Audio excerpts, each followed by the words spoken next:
Good afternoon, ladies and gentlemen. I warmly welcome you all to the research sessions of Allied Health Sciences of the 15th International Research Conference of Chairperson Kotelawala Defence University, Sri Lanka, themed Economic Revival, National Security and Sustainability through Advancement of Science, Technology and Innovation.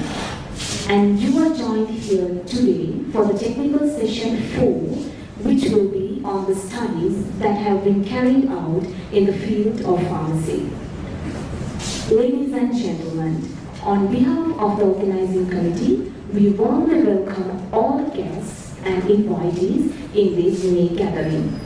Also, we warmly welcome with respect the panel of judges of the session.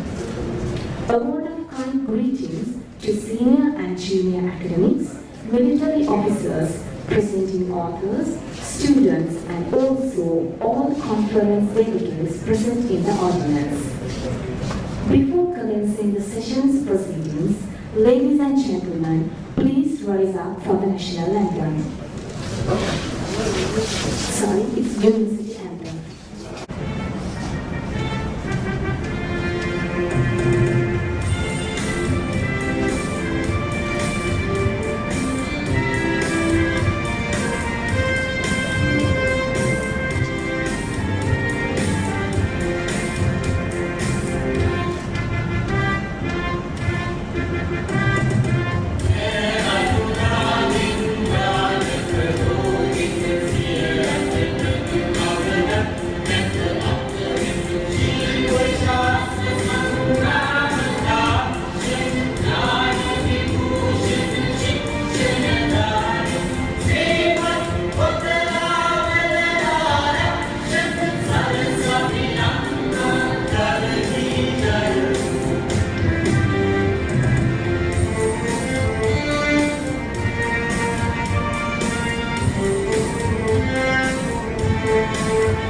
I cordially invite the Chairperson of the session, Senior Professor R.N. Pathirana, Senior Professor of Chemistry, Department of Pharmacy, Faculty of Allied Health Sciences, KDU, accompanied by Dr. A.M. Abesegara, Senior Lecturer, Department of Pharmacy, Faculty of Allied Health Sciences, KDU, to take their seats on.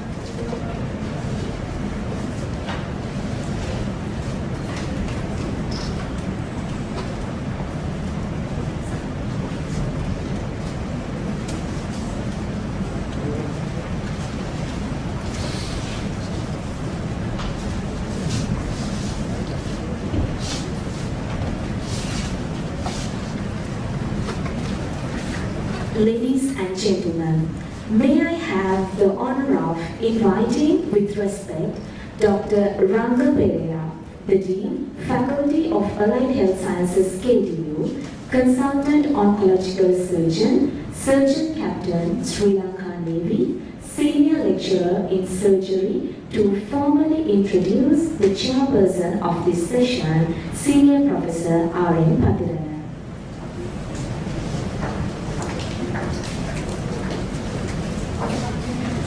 Good afternoon, ladies and gentlemen. I warmly welcome all of you to the pharmacy sessions, technical sessions, KDU IRC 2022. It gives me great pleasure to introduce President Ranjit Nathalal Pathirana, Senior Professor of Chemistry, Faculty of Analytical Sciences, the Department of Pharmacy, KDU. Professor Pathirana received his primary and secondary education from Mahindra College and Nalanda College, Colombo. He obtained his BSc degree from University of Kerala and entered into the MSc in Photochemistry and PhD in Organic Chemistry from University of Southern United Kingdom. He was a Chairperson of Chemistry in University of Verona. After his retirement, he was ordered the Professor Emeritus from the University of Verona. Following his retirement, he joined KDU, I think one of the pioneer members of the Faculty of Applied Sciences. He joined in 2013. And his main subject is chemistry in pharmaceutical chemistry, general chemistry, pharmacy, and laboratory sciences degree programs. And Professor Pathirana is not only helping University of Sri Lanka, he is also a visiting professor in University of Southern, University of Birmingham, and University of Cardiff in UK. And he's also worked in synthesis of antiviral and anti-cancer treatment for cancer research campaign in UK and HIV program in Medical Research Council UK. So I kindly invite you to start the session. Thank you very much, sir, for your kind words. Good afternoon, ladies and gentlemen. I cordially welcome all of you to this technical session, and also I welcome our judges who are going to evaluate this technical session this afternoon. And first of all, I would like to introduce the judges.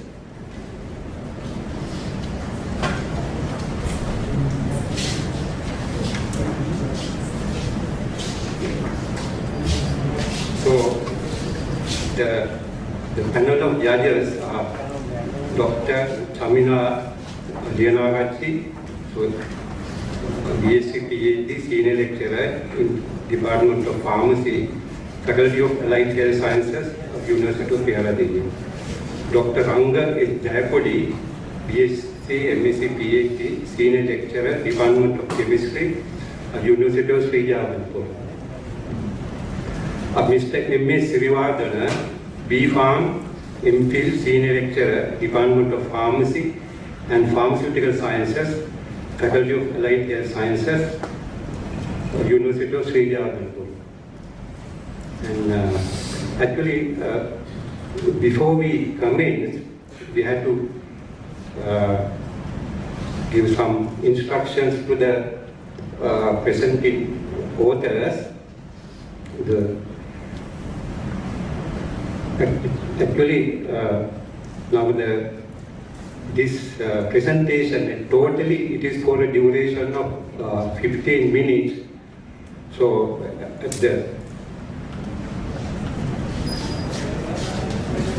for the first 10 minutes after start, the bell will be rung once, and the 12 minutes, the bell will be rung twice.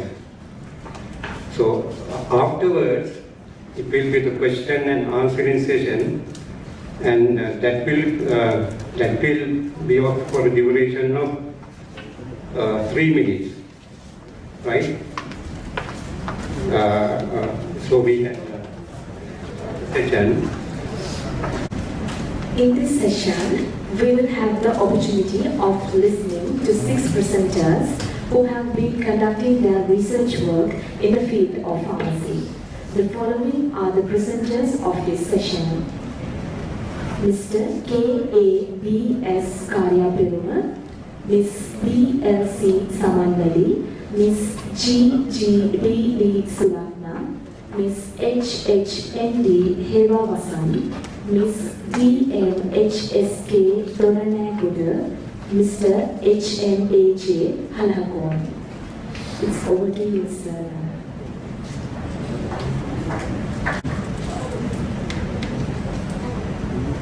So the presentation is the formulation and evaluation of in-vitro thrombolytic effect of herbal tea bag. The presenting author is KABS Kariyapperuma. I cordially invite you to present your thing.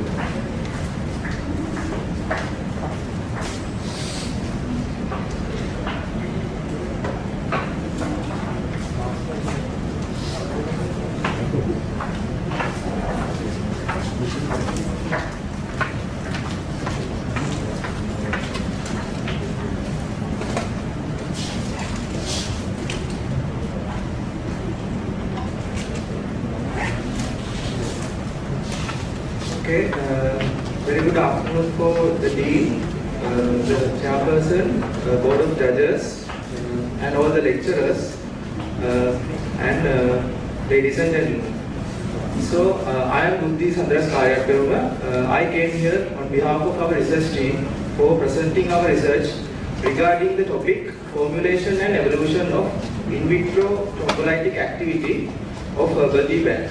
So, let's move on to the introduction. So, what do you mean by thrombosis?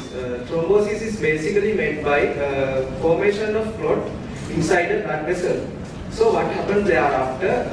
The blood vessel get occluded, which means the blood vessel get blocked and can cause series of fatal diseases or pathological conditions. So, myocardial infarction, stroke, pulmonary embolism, and deep vein thrombosis are some of those pathological conditions.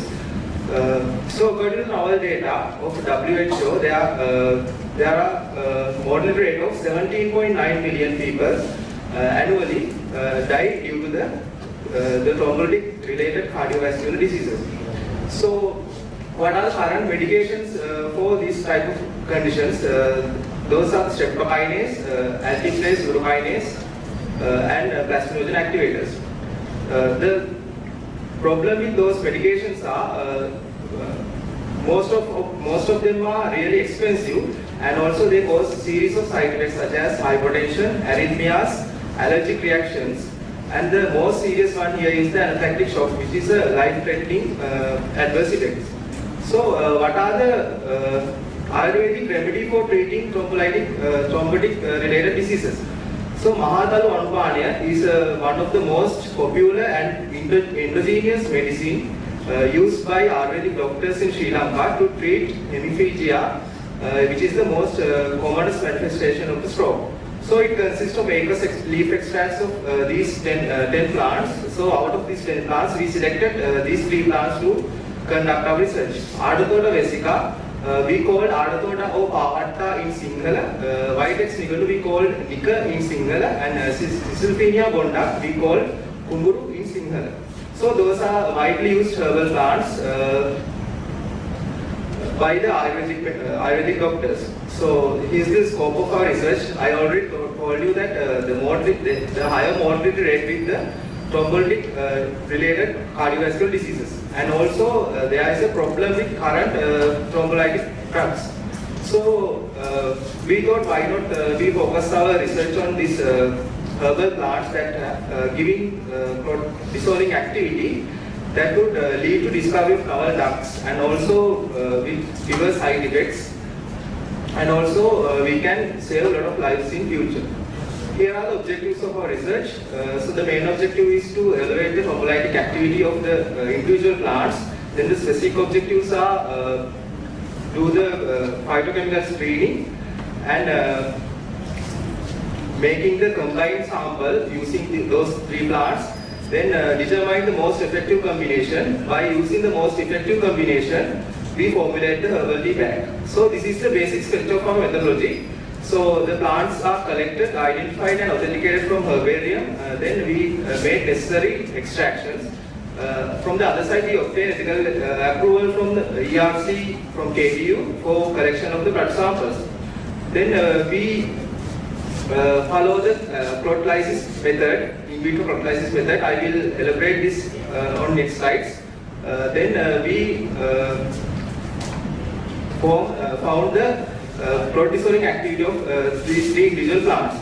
After that, we made the combined samples. Then out of these combined samples, we found the most effective combined sample. Then we used that sample to formulate the herbal tea bag. So all the experiments were done and also statistically analyzed using SPSS. So here's the basic method of preparation of the AKDVK extract. So we use basically the decoction method for extraction process, and we freeze-dried our samples, and thereafter we made stock solution. From the stock solution we tested for phytochemicals, and also we prepared concentration series from the stock solution. Here is the basic methodology of the proteolysis method. This proteolysis method is one of the method for determining the chloride dissolving activity, and this method is very convenient and used by most of the researchers. In this method, first the weight of the empty tubes are calculated, then blood is transferred into tubes, then incubated, then centrifuged, then carefully remove the serum. After careful removal of the serum, we put the aqueous extract, then again we incubated and then centrifuged, and finally we remove the supernatant with dissolved blood clot. After that, from the following equation, we calculated the clot lysis percentage for the plant. So here are the results of our phytochemical analysis. The plants are presented with all phytochemical tests we done. So the alkaloids, flavonoids, phenols, tannins, saponins, proteins, those diterpenes, carbohydrates and cardiac glycosides are presented with these three plants. So here are the results of chloride dissolving activity for individual plants. In the green color you can see the chloride activity for Chrysophinia bonda. So the highest dissolving activity recorded for 500 milligram ml concentration, and you can see with the concentration the dissolving activity is also increasing. The next highest was recorded for Vitex Niganu plant. Also it recorded for the highest concentration. It is 28.12%. You can see in blue color. The chloride percentage is also increasing with the concentration. Very interesting. You can see the next purple color, the Ardatoda vesica. It shows optimum chloride activity at the minimum concentration at 125 milligram per ml. And you can see when the concentration is increasing, the chloride activity is decreasing. So let's move on to the results of chloride dissolving activity for the combined samples. So we made 4 combined samples. The ratios were made Ardatoda vesica is to Vitex Niganu is to Chrysophinia bonda. Out of these 4 combined samples, the ratio having 1:4:4 has the highest thrombolytic activity, which is 31.02%, and we use that ratio for formulation of our herbal tea bag. So here is the results for our chloride activity for the herbal tea bag. It shows 13.3% of chloride activity, and also it shows significant difference when compared with negative control. So here are the pictures of our herbal tea bag, and this is the beautiful label we designed for our herbal tea bag, and those are the pictures of our herbal tea bag. So I would like to say this is the first time that we prepare a herbal tea bag that having chloride activity for cardiovascular diseases, because we found no records in literature that this has done before. So let's move on to the discussion. The phytochemical study of the Ardatoda vesica, Vitex Niganu, Chrysophinia bonda with Sri Lankan origin, because we did these phytochemical testing, because sometimes the phytochemicals can be varied with the geographical locations. We found phytochemical testings in other countries like Bangladesh, India, but we couldn't find any phytochemical testings that done in Sri Lankan context. So that's why we did the phytochemical testing, and also with the hope of isolation of phytochemicals that is responsible for chloride activity.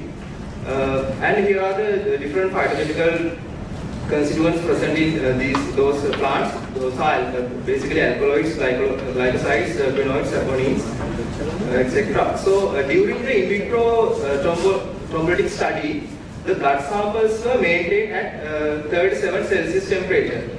It is because you can see in this method, after we collecting the blood samples, we immediately transfer blood samples into the incubator. That's because to mimic the body temperature. Even though we did this in vitro study, we have to maintain the body environment in the human body environment in this study. That's why we incubated them at 37 Celsius. So the highest photolysis activity observed for Cystinia bonduc, it is 33.32%, and for Whitehead's niggardoo it is 28.16%. And interestingly, I already said that optimum photolysis activity showed for Adathoda vesica at lowest concentration. The most effective combination was 1:4:4, and we used that ratio for formulation of the herbal tea bag. And also herbal tea bag shows significant difference when compared to the negative sample with photolyzing activity of 13.3%. So here is another important aspect of our research. We standardized the blood collection procedure because I will explain to obtain blood from single volunteer for the entire experiment. By doing so, by obtaining blood from single volunteer, we can minimize the variations. The variations like, the blood group, there are 4 blood groups. With the rhesus factor, there are 8 blood groups. So, obtaining blood from single volunteer, we can make that variation constant. And also the gender. Due to the gender, it can interfere with that process. So we use the single female volunteer for the entire research. And also the properties of blood, the blood is very specific to individuals. So when we collect blood from different individuals, the properties can be changed. We make sure to collect the blood from same time at same time of the day, because with the interference of hormones and the physical activity, blood properties can change. And we make sure that volunteer is calm state of mind before collection of the blood. So the tea bag can be very used as a functional food for treating thrombolytic diseases. And also the tea bag may be a good alternative because it contains herbal products and also it's free from side effects. Here is the conclusion of our study. The present study conclusively revealed that these individual plants and combined sample have mild to moderate thrombolytic activity. And here are the recommendations, future recommendations. We are planning to do the stability testing for the tea bag, and clinical studies are recommended. We are planning to assess cortisol activity with more advanced methods. And also we are planning to improve the properties of tea bags such as dosage and strength, and make the tea bag marketable and commercial available product. So I would like to thank our supervisors, Dr. Jayasuriya and Dr. Bandara, and senior lecturer Amila Alahmon for supporting us throughout the research, and Dr. Kusumananda at Ayurvedic Research Institute for providing us this formula for Mahadana Anupanaya and guiding us, and all the nursing staff and the staff at the KD hospital and the staff at chemistry laboratory and the staff at the pharmacy skill lab. So here are the references, and thank you all for listening and having your valuable time. So this presentation is open for discussion and questions.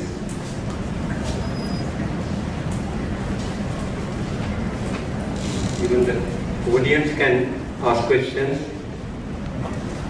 So I request our students also to ask questions.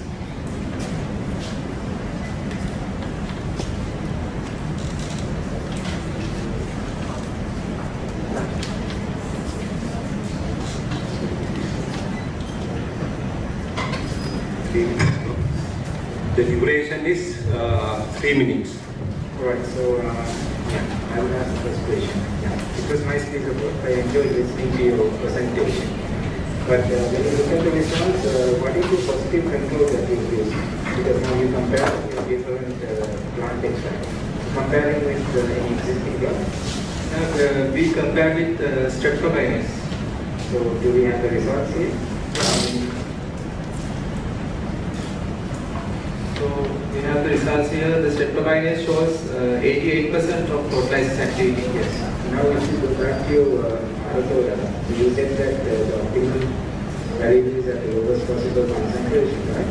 So when you at the 500 milligrams per milliliter, your error is so high. Any explanation for that? You got a huge error, right? Yeah, because when we extract Ardhoda, it is very viscous. So the 500 milligram per ml is very viscous liquid. So when we remove in the experiment, you can see, and finally we have to remove the supernatant. In that experiment with Ardhoda, some of the ingredients can be precipitated in that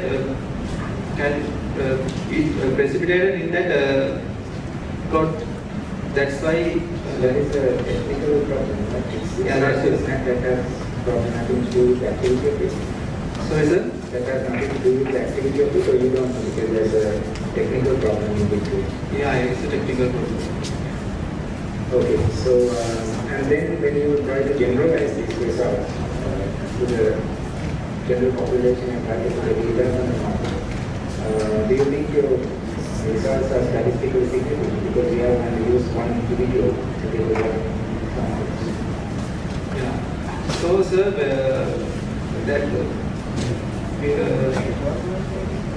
in our pilot study, we used different individuals, right? So, when we are doing that research, we found that when we are analyzing the plots, when the females and males are getting higher blood clots, right, than females. And also, we found that let's say there are two individual women A and woman B. When woman woman B is on menstruation cycle in menses period, she is having more proteolysis, and also the blood clot is very low. And also when we compare with, when we consider a lot of individuals, there are many variations. As I said, the blood group can be varied, right? The gender can be varied. The blood properties can be varied due to the individuals, and they are concurrent diseases.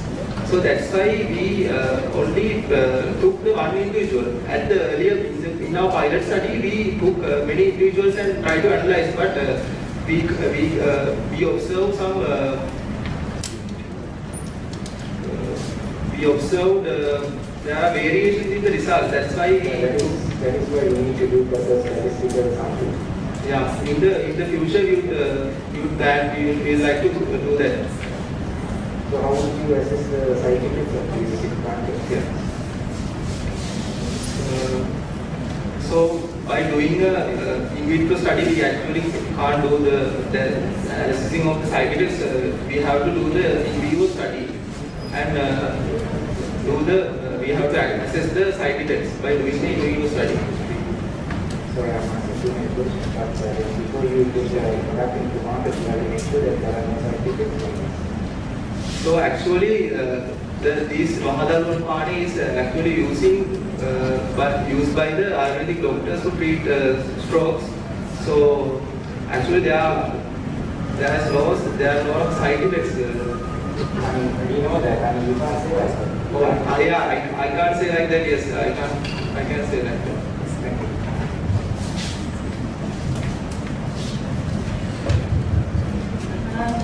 I'm happy with your presentation, but I need to clarify what was the reason you have selected only 3 plants out of around 10 plants? Yes, madam. When we start practicals, we we plan to do that for 11 plants. Due to the time limitation and due to the time limitation, then we only select these 3 plants. Using that only 3 plants out of these 11 plants, as you say, can you justify that this is the best active drug, and as well as the cell set doesn't have any toxic effects? Have you tested for any toxic effects? It was very difficult to select 3 plants out of 11 plants actually. So we looked for literature review. Then we found some parts of the Ardona is giving this effect, and there are 2 plants in Kisilphinia family. Kisilphinia pista we found in literature. Kisilphinia pista has thrombolytic activity. So therefore we took the Kisilphinia bondac, and also the Vitex equal there we couldn't find any literature records. Well, so madam, can you ask this question again? How can you justify this is the best combination rather than because there are 11 in the Ayurvedic or the traditional medicines, there are 11 plants. Why they have added 11? So how can you justify using only 3? This is the best combination, and this gives the best effect, the intended effect compared to the traditional traditional medicine. Yeah, I can't say that this is the best combined effect because there are 11 plants, right? So in the future, we would like to assess the thrombolytic activity of these or the other plants we didn't do, and also do the combined sample. And also, I would like to say this Rahadanu Anupane is an endogenous medicine, and it was written in Vatika Prakarane book as a poetry. So actually, I don't think there is a scientific evidence to prove that there is a thrombolytic effect. But Ayurvedic doctors are using this medicine as a for treating the stroke. The other thing is, being natural, we can't say it is very safe. Definitely, we have to assure their safety before we go for the market. Yeah. Okay, good luck for your research. Thank you.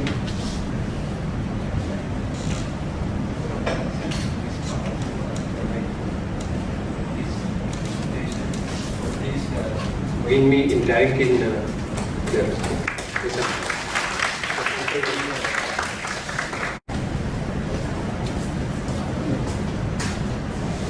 second presentation is control release of Diclofenac sodium from the magnesium aluminum layer double hydroxide nanocomposites synthesized using PVP SDS soft template. The presenting author is BLC Samanmali. Good afternoon everyone, I'm Chairperson again, and I'm here to present our research findings on controlled release of diclofenac sodium from the magnesium aluminum layer double hydroxide nanocomposites synthesized using PVP SDS soft template. So this is the content of my presentation. First, I would like to give you a brief introduction regarding layer double hydroxides. So they are synthetic layers. So I will explain you the structure of layer double hydroxide using this image. Just look at this image. So it has positively charged blue side-like layers. These positively charged layers contain cations like magnesium, divalent and trivalent cations surrounded by hydroxyl groups. So in between these positively charged layers, there are anions like nitrate and carbonate along with water molecules. So the most interesting fact is their interamolar space is free to expand or contract. Therefore, we can intercalate different anionic molecules, even inorganic or large organic molecules. Therefore, these layer double hydroxides are widely used. There are a variety of applications. In our study, our main objectives were to synthesize layer double hydroxides, especially magnesium aluminum layer double hydroxides with high surface area using PVP, polyvinyl pyrrolidone and sodium rhodesyl sulfate template, soft template, and after removal of the template, intercalation of diclofenac sodium sodium, the anionic drug into these layers, and analysis of the delivery of diclofenac sodium, the controlled delivery of diclofenac sodium. So we assume that the polyvinyl pyrrolidone produce a complex micellar system with SDS, and these anionic sites of the SDS micelle as the nucleation sites for the crystallization of layer double hydroxides. So let me briefly tell you about the methodology. So in the template synthesis of magnesium aluminum layer double hydroxide, we use the co-precipitation method. They are first to prepare the template. The PPT solution was mixed with the SDS solution. While stirring to this solution, magnesium 2 plus and aluminum 3 plus cations were added, and then sodium hydroxide was added to this mixture dropwise until the pH of the mixture became 11.5. Then the resulting slurry was aged at 100 degrees of Celsius hydrothermally, finally dried after washing and filtration. So, pristine magnesium aluminum layer double hydroxides were also synthesized in the absence of the template. So for the characterization of prepared layer double hydroxides are used different techniques such as X-ray diffraction, infrared spectroscopy, scan and electron microscopy, thermogravimetric analysis, and Brunner-Teller analysis. So after preparation of the templated LDH, we need to remove the PVP and SDS sample. In order to remove these samples, all the LDH samples were calcined at 500 degrees of Celsius for 5 hours. So then, so the interesting thing is when calcination, this LDH layer, so it converts into its mixed metal oxide.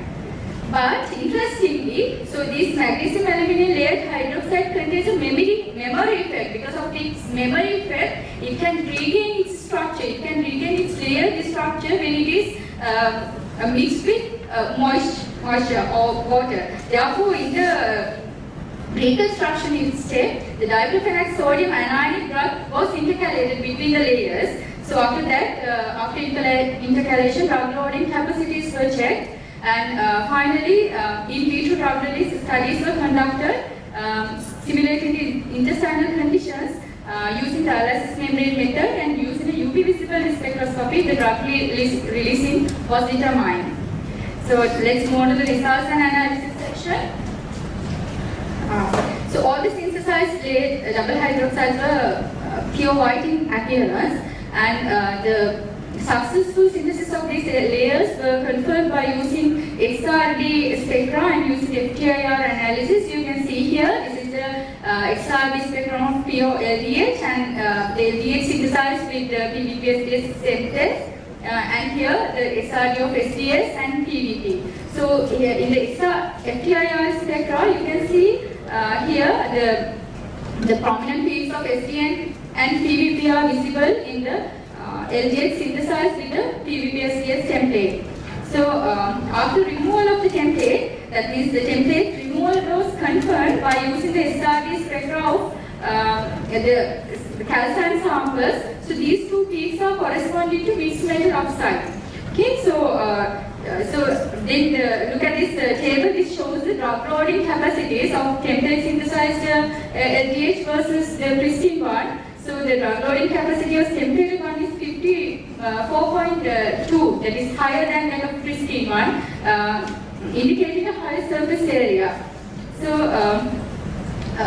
so this image shows the XRD spectra of the A is the pristine LDH, and this one B shows the diclofenac sodium intercalated LDH, and this is the spectra for diclofenac sodium. So this is the TIR spectra of diclofenac sodium loaded LDH, and LDH prepared synthesized with PVP-SDS template and the diclofenac sodium. You can see here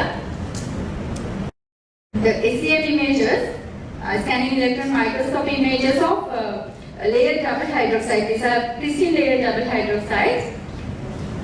So then this image A is the LDH with the template, SDS and PVP. So after removal of the template, so we observe two types of morphology. The figure B and C shows the calcine samples. So the B, you can see here, is spherical samples are there. So but C1 is irregular. So we expect that these spherical spheres are due to crystallization of LDH around single SDH-PVP complex micelle, and this is because of this may have resulted from the crystallization of LDH around the complex PVP-SDH micellar system we pose.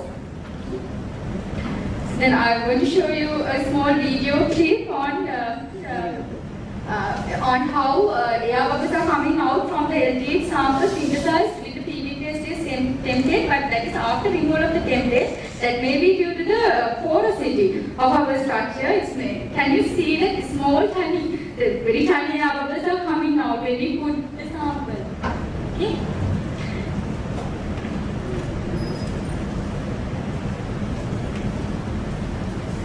So I'm not sure that it is here.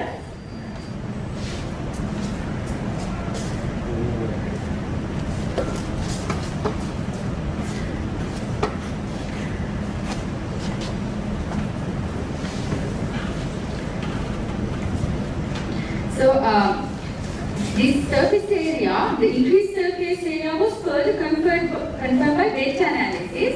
So the specific surface area measured by wet resulted, the surface area was 124.5 square meter per gram.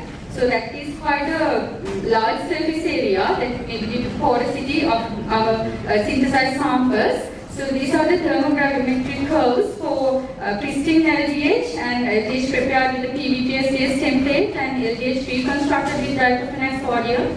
So in order to confirm the correct synthesis of our samples. So finally, in vitro drug release studies were performed for the period of 8 hours at 2 pH levels, pH 7.4 and pH 6.8. So it shows the slow release of drug throughout the 8-hour period. So the release of drug in the pH 7.4 buffer medium is higher than that of pH 6.8.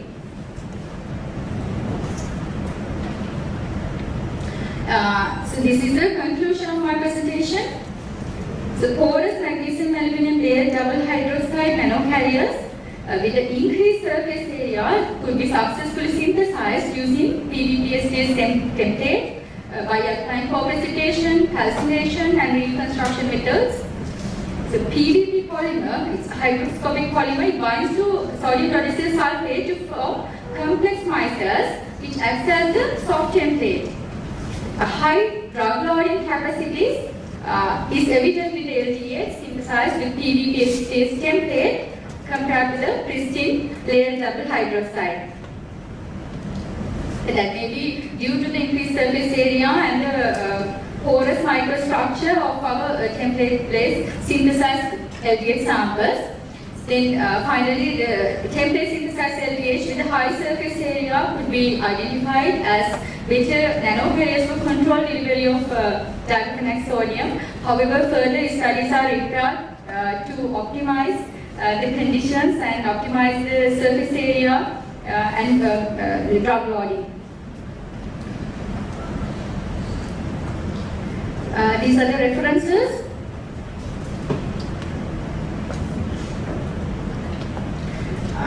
Finally, I would like to thank my supervisors, Professor Rohini M. De Silva, Department of Chemistry, Faculty of Science, University of Colombo, and Senior Professor Nalin De Silva, Department of Chemistry, Faculty of Science, University of Colombo.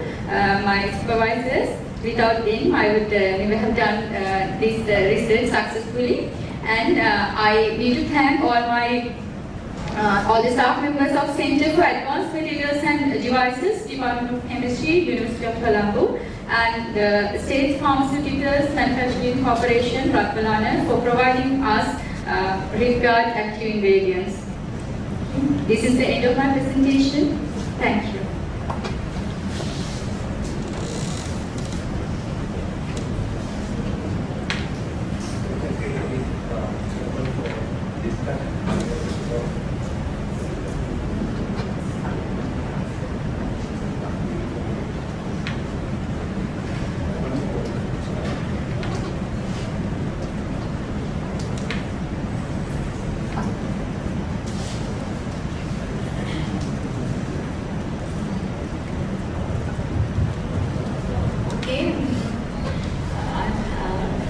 happy about your research study. It has gone to kind of advanced study compared to the other simple fundamental studies. There you told about memorizing ability has retained or something. How can you justify that? The memorizing power in these chemicals? Yes, there are research studies carried out to check the memory power of these layer double hydroxides. Not all layer double hydroxides can regain its structure after calcination. So, especially magnesium aluminum hydroxides, they have the best memory power. That's why I used magnesium aluminum layered hydroxide for our study, because it shows good, according to the literature, it shows good memory power. Yes.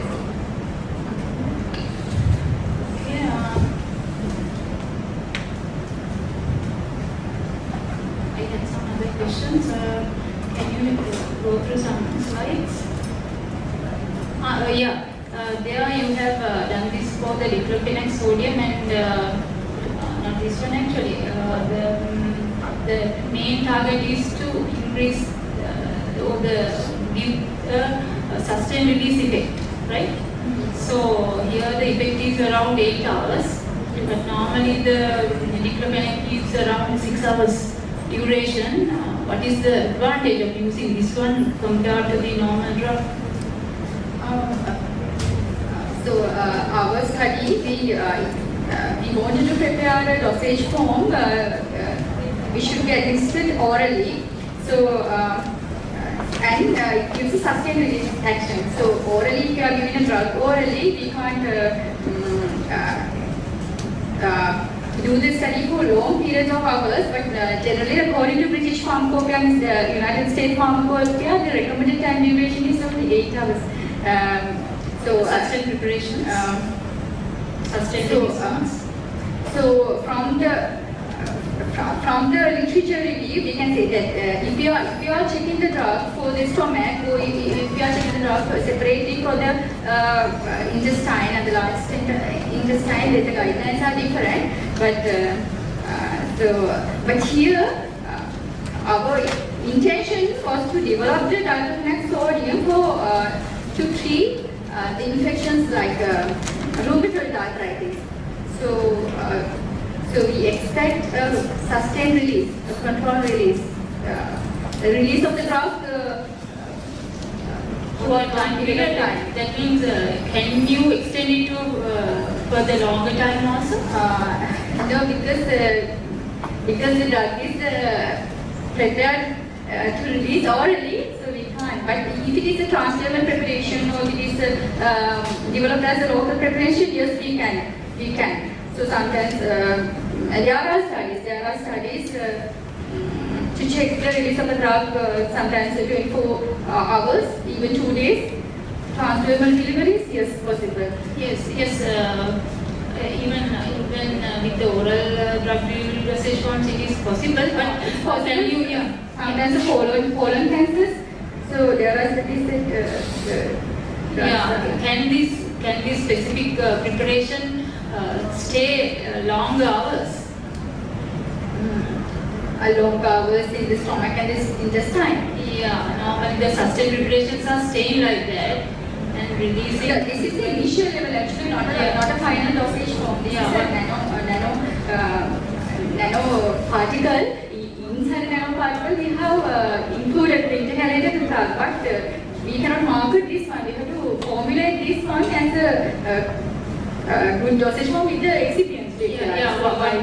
I can understand, but do you think that it is possible? Is it possible to extend its duration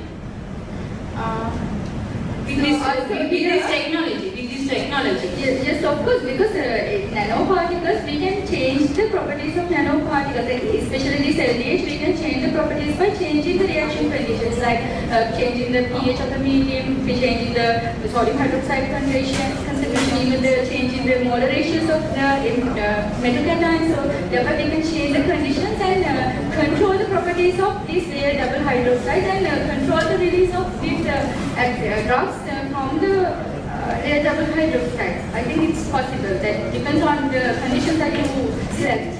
Yeah, then I think that is the most important part of that. If that can be extended, it will be highly useful. Yes.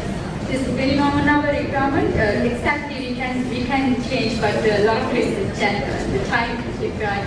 Because we need to do it trial and error with that. Yeah, I have a small question. Now, if it is 8 hours, it is 3 times 3, right? The topic is sustained. control release, control release. What do you mean by control here? So control release is a broad idea. We can control the release of drug. We can slow down the release of the drug from the nanoparticles, and even we can control or we can release the drug depending on the stimuli like pH or depending on the temperature, like so that also comes under control delivery. Okay. Can we go back to that BG analysis? Why you have selected BG analysis for this? Because after preparation of LDH and then after preparation of layer double hydroxide with template, we wanted to check whether actually the template is there with the LDH. So that's why we compared the pristine LDH with the LDH synthesized with the template. So then from the TGA data we could get that the weight loss percentages of weight loss corresponding to LDH and TVP. Actually, why we are going for BG analysis? So because of Sorry, sir? Why we are going for the BG analysis is because of the surface either monolayer or multilayer absorption. So I think it's possible to go for TGA and TSD analysis both, but We are talking about the surface area. yes, but the soft template, so the first, the LDHs are crystallized around the soft template. So the soft templates are like micelle. So around this micelle, the LDH, the crystals are there. So then we wanted to find whether actually our SDS and PVP are there with the LDH. So in order to check that, we got the thermogravimetric curves. So by checking the weight loss and checking the reference values for the weight loss given for SDS and PVP, we compare the results.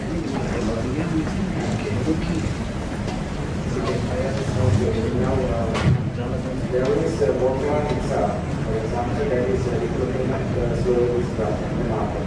So why do you want to go for another? So although Diclofenac sodium is available in the market, there are some limitations associated with the drug. Sometimes, so we know that Diclofenac sodium, the half-life is 2 hours, it quickly gets metabolized in the body. So there are drugs available, but actually this Diclofenac sodium was used as a model drug in this study. We don't expect only Diclofenac sodium to get integrated here. So we use as a model drug the Diclofenac sodium. We can integrate other anionic drugs as well. Actually, I was about to integrate gabapentin as well, but I didn't have much time to integrate gabapentin. So this study should continue with it.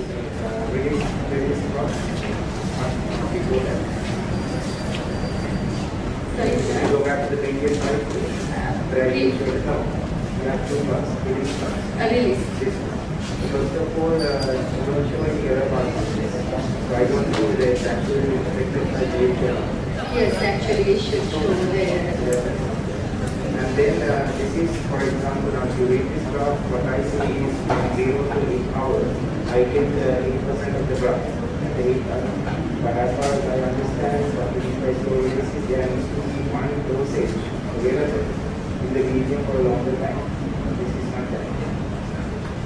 You only have, in the first hour, you have 40% of the drug. That means you don't get the correct dose. 40% of the drug is available outside, it might not cure the disease, but by the 8th hour you get the 8% of the drug. So it is very easy to understand if we maintain one dosage for a longer time. It's not very bad. It's actually, so I think, in my point of view, I think I should improve this by changing the properties of the layer double hydroxide, which I've already synthesized, and then so this can be used.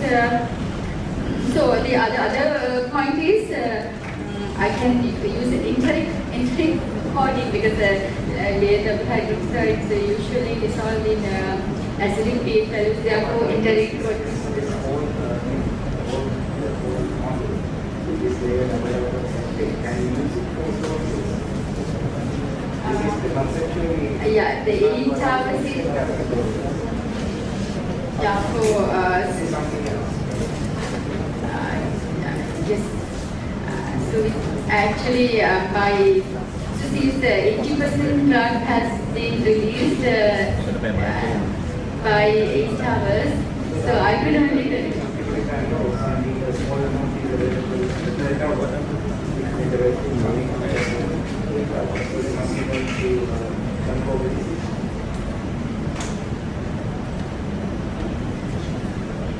That should be, I think the practice should be enhanced and I think you have to do some modification about the actually, release, drug release. Yes. That's why I asked you why you have done BT analysis. There is, I think you have to go more layers, right? yes, the layers, the amount of layers you would have. The time is fast now. We will stop. Yes. Yeah. Thank you. I am also agreeing with that professor's idea. Actually, it should continuously release. Yeah, continuous release should be there. No? Continuous means constant release. Constant release. Yes, I think, and also this should be analyzed further by using kinetic models as well to check the release pattern, and then it should be actually, I accept that it should be modified because that is not there. That studies are not enough. It should be developed further. I think this is this may be the preliminary experiments. Yes. Yeah, you may do further experiments on this, so you can think about that thing. Yeah. After initially it should be kind of a loading release. After that it should be a constant release, right? Yeah. So can we stop at this class? So thank you very much for your nice presentation. Please join me. Thank you. So the third presenter is this is about in vitro antibacterial activity of crude organic extract of selected Pteridophytes found in Sri Lanka. The present author is GGDD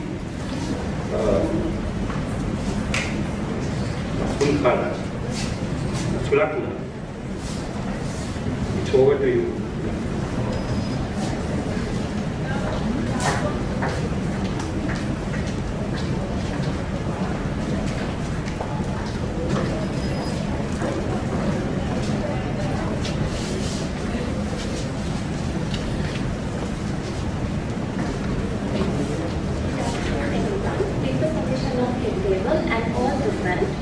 On behalf of the paper 363, I am GGDD Sulakna. I would like to present our research findings on the research title of In-Vitro Antibacterial Activity of Crude Organic Extracts of Pteridophytes found in Sri Lanka. Let me give you a brief introduction about our research topic. Antibiotic resistance is a global health concern and it has become a public health challenge also, and that will result in resistant bacterial strains against common antibiotics. And as a consequence of those resistant bacterial strains, they will result in long-term hospital stays and serious hospital-acquired infections also. Therefore, there is an urgent need of discovering novel antibiotics of natural origin. Why? Because the natural origin, why specifically the natural origin is that the phytomedicines or the drugs based on natural origin make less toxic side effects on human body. They are more affordable, they are more accessible when compared with the other synthetic drugs available in the drug market. When considering about the pteridophytes, they are the first terrestrial plant variety that has primitive vascular system, and they could be placed in between the bryophytes and the pteridophytes in the evolutionary hierarchy of the plant kingdom. And the most significant feature of our study was that we evaluated the antibacterial activity of pteridophytes. In the context of Sri Lanka, it is a novel study. Here I have mentioned you the plant varieties we used in our research study, naming Rechina monumentale, Pathirana cantonus, Diclofenac vesiculatum, Aspergilla vol, and Herath. On the right side, you can see the plant parts used from those respective plant species. Let me describe you about the objectives of our study. The first objective is to prepare hexane, ethyl acetate, methanol extracts of 5 selected pteridophytes via maceration, and the second objective is to investigate the in vitro antibacterial activity of hexane, ethyl acetate, methanol extracts of leaves, stem and roots of selected pteridophytes against co-pathogenic bacteria. Let's move on to the methodology part of the presentation. The standard distribution method was used to evaluate the antibacterial activity in our research study, and throughout the research study we followed strict aseptic conditions in order to maintain the minimize the contaminations. From here onward, I have divided our methodology part into 4 sections. The first one is the preparation of organic plant extracts. First, we collected our plant samples from Herbal and Gunathilaka areas, and they are cleaned with tap water, followed by shade drying for 7 days. And those shade dried plant samples were then ground into coarse powdered material, and those powdered material was then macerated for 24 hours. After that, those macerated plant samples were then filtered by using cotton duck and #1 filter papers. And the filtrates were collected. They are rotary operated under reduced pressure in order to remove the remaining quantities of water present in the plant samples. Ultimately, the food plant extracts were obtained, and they are stored in pre-sterilized vials. And they are stored inside the refrigerator at 4 Celsius for further use. The second part of the methodology is the preparation of culture media. In our research study, the culture media used was the Mullahinton agar, and first we calculated the required amount of Mullahinton agar, and it was weighed by using an analytical balance. The solution was then topped up with distilled water, and that resulting solution was autoclaved at 121 Celsius for 15 minutes.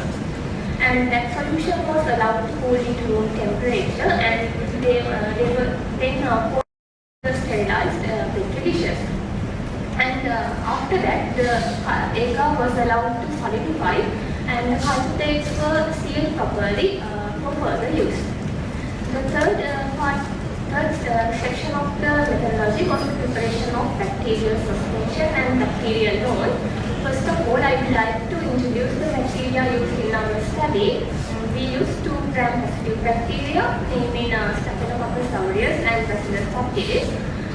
and 2 gram negative bacteria, the Escherichia coli and Pseudomonas aeruginosa. Let's move on to the flow chart again. We took 0.9% saline solution and that was autoclaved to 121 Celsius for 15 minutes. And the solution was then allowed to cool into room temperature. As the next step, we introduced bacterial colonies from 24-hour salt cultures while comparing with 0.1 McFarland standards. From that bacterial suspension, we took 2 ml of bacterial suspension and poured onto the culture media, and they are allowed to distribute uniformly throughout the culture plates, and the excessive amount of bacterial suspension was discarded. The final section of the methodology was the loading the discrete plant extracts, positive and negative controls. First, we redissolve our crude plant extracts by using organic solvents. After that, we took 20 microliter of plant extracts and it was pipetted out on the glass microfiber filter paper in a manner that 5 milligram of plant material included on the one piece. In our research study, we specifically used glass microfiber filter paper discs rather than using 1:1 filter paper discs because of their good absorptivity. And those discs were then dried for 1 hour, and that dried discs were then loaded onto the solidified culture media by using sterile forceps under strict aseptic conditions. Then those culture plates were incubated for 24 hours at 37 Celsius. After the overnight incubation, we took the diameters of zone of incubations, and that methodology was triplicated. Triplicated test results were obtained, and we finally calculate the mean values for the diameters of zone of incubation. And also on the right side, I have mentioned you the positive control used in our study, that was 10 microliters, and negative control was 50% methanol, 20 microliters. Let's move on to the results section of this presentation. 29 out of 33 plant extracts were active against at least 1 bacteria tested. If I further describe this test result, 13 plant extracts showed activity against Staphylococcus aureus, 8 plant extracts showed activity against Bacillus subtilis, 2 plant extracts showed activity against Pseudomonas aeruginosa, and 6 plant extracts showed activity against Escherichia coli. Also, the highest antibacterial activities were reported for the methanolic plant extracts tested against Staphylococcus aureus. Among them also, the methanolic root extract of Pteridophytes spinata showed the highest antibacterial activity. And further, I would like to describe the next points by using graphs. Here I showed you the coding system used in the x-axis of those graphs. When considering about those graphs, you can see that the y-axis represents the zone of inhibitions in millimeters, and x-axis shows the plant extracts. If we consider about this slide, it shows the plant extracts tested against Staphylococcus aureus. You can clearly see that the most significant inhibitory activities were reported for the methanolic plant extracts tested against Staphylococcus aureus, and also the ethyl acetate plant extracts showed moderate activity, but hexane plant extracts didn't give any activity toward Staphylococcus aureus. Here it shows the plant extracts tested against Bacillus subtilis. Here also you can see the inhibitory activities were reported for the methanolic plant extracts and ethyl acetate plant extracts. As I mentioned previously, the hexane plant extracts are totally devoid of any activity. Here also. In this slide, it shows the plant extracts tested against Escherichia coli. You can observe that when compared with the gram-positive bacteria, gram-negative bacteria were less inhibited by the plant extracts. Here also the methanolic plant extracts and ethyl acetate plant extracts give some activity, but hexane plant extracts didn't give any inhibitory activity. Finally, here it shows the plant extracts tested against Pseudomonas aeruginosa. By observing those graphs, we can see that very least activities were reported for the plant extracts tested against Pseudomonas aeruginosa. Let's move on to the conclusions and recommendations. The tested Pteridophytes are good source of phytochemicals responsible for the antibacterial activity. Therefore, we could observe, we can conduct further studies to evaluate those phytochemicals, and we can separate those phytochemicals by using different chromatographic techniques, etc. And we could also find out the pharmacophores included in those phytochemicals also. Then we can introduce those pharmacophores into the novel herbal drugs to treat bacterial infections also. And those are the references of our presentations. And thank you all for listening.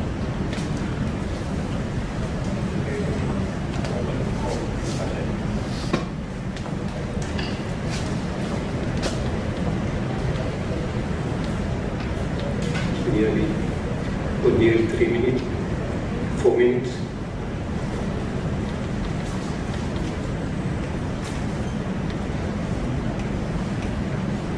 Okay, you have done a study with Pteridophytes. It was less evaluated earlier, I think.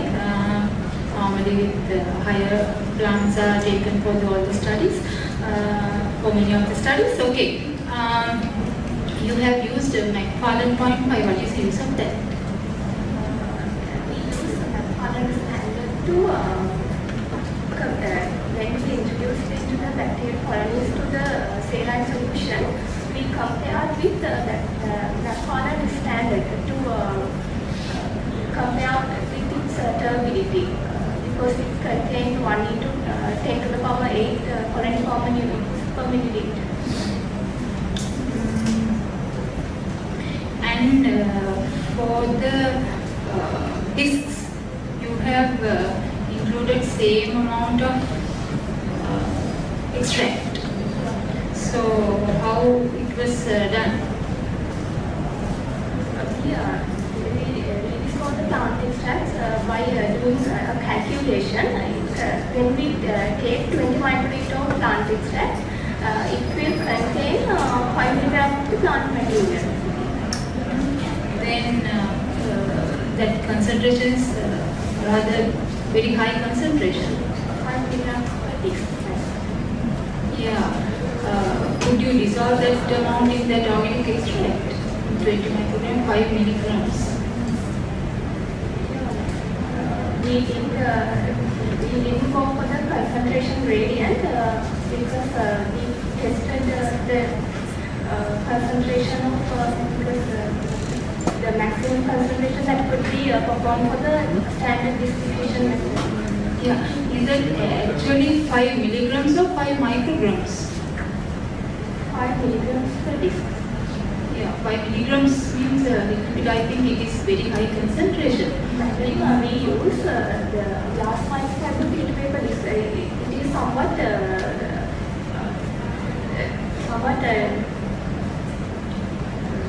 it is not same as the number 1 paper disc because it has good absorptivity.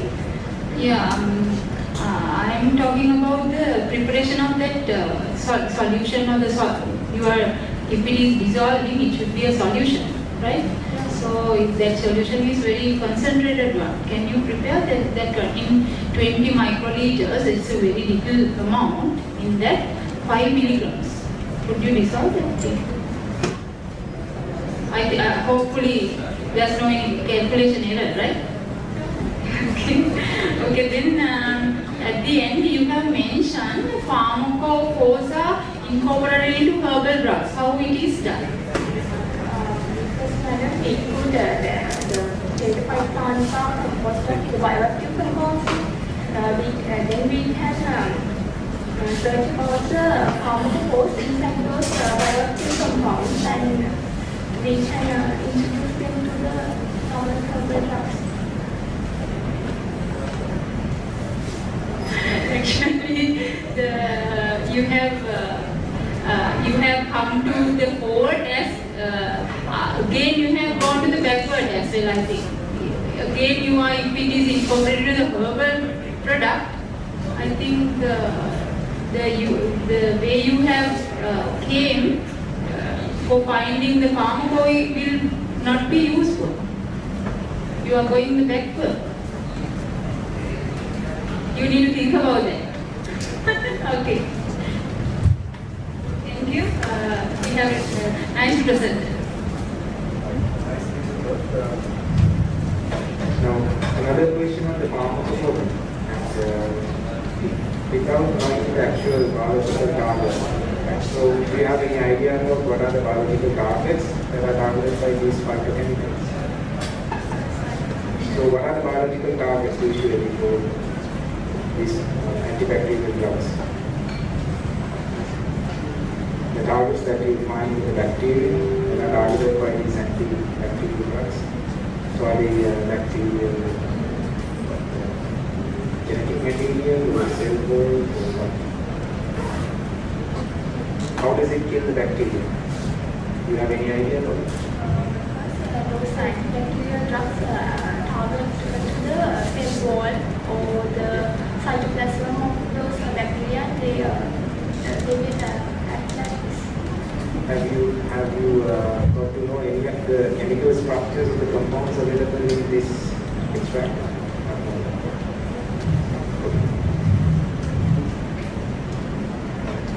You have said that exhale extract is not active.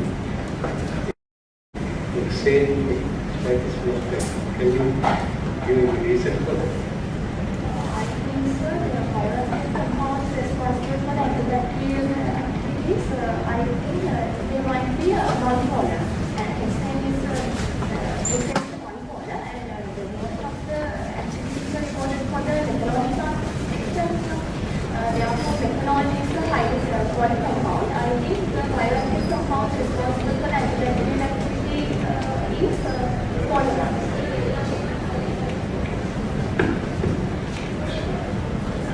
Okay, thank you very much for your nice presentation. Please join me. The fourth presentation is addiction of methylphenidate among children with attention deficit hyperactivity disorder in Lady Vidya Hospital for Children in Sri Lanka. The presenter is HMKD Chairperson.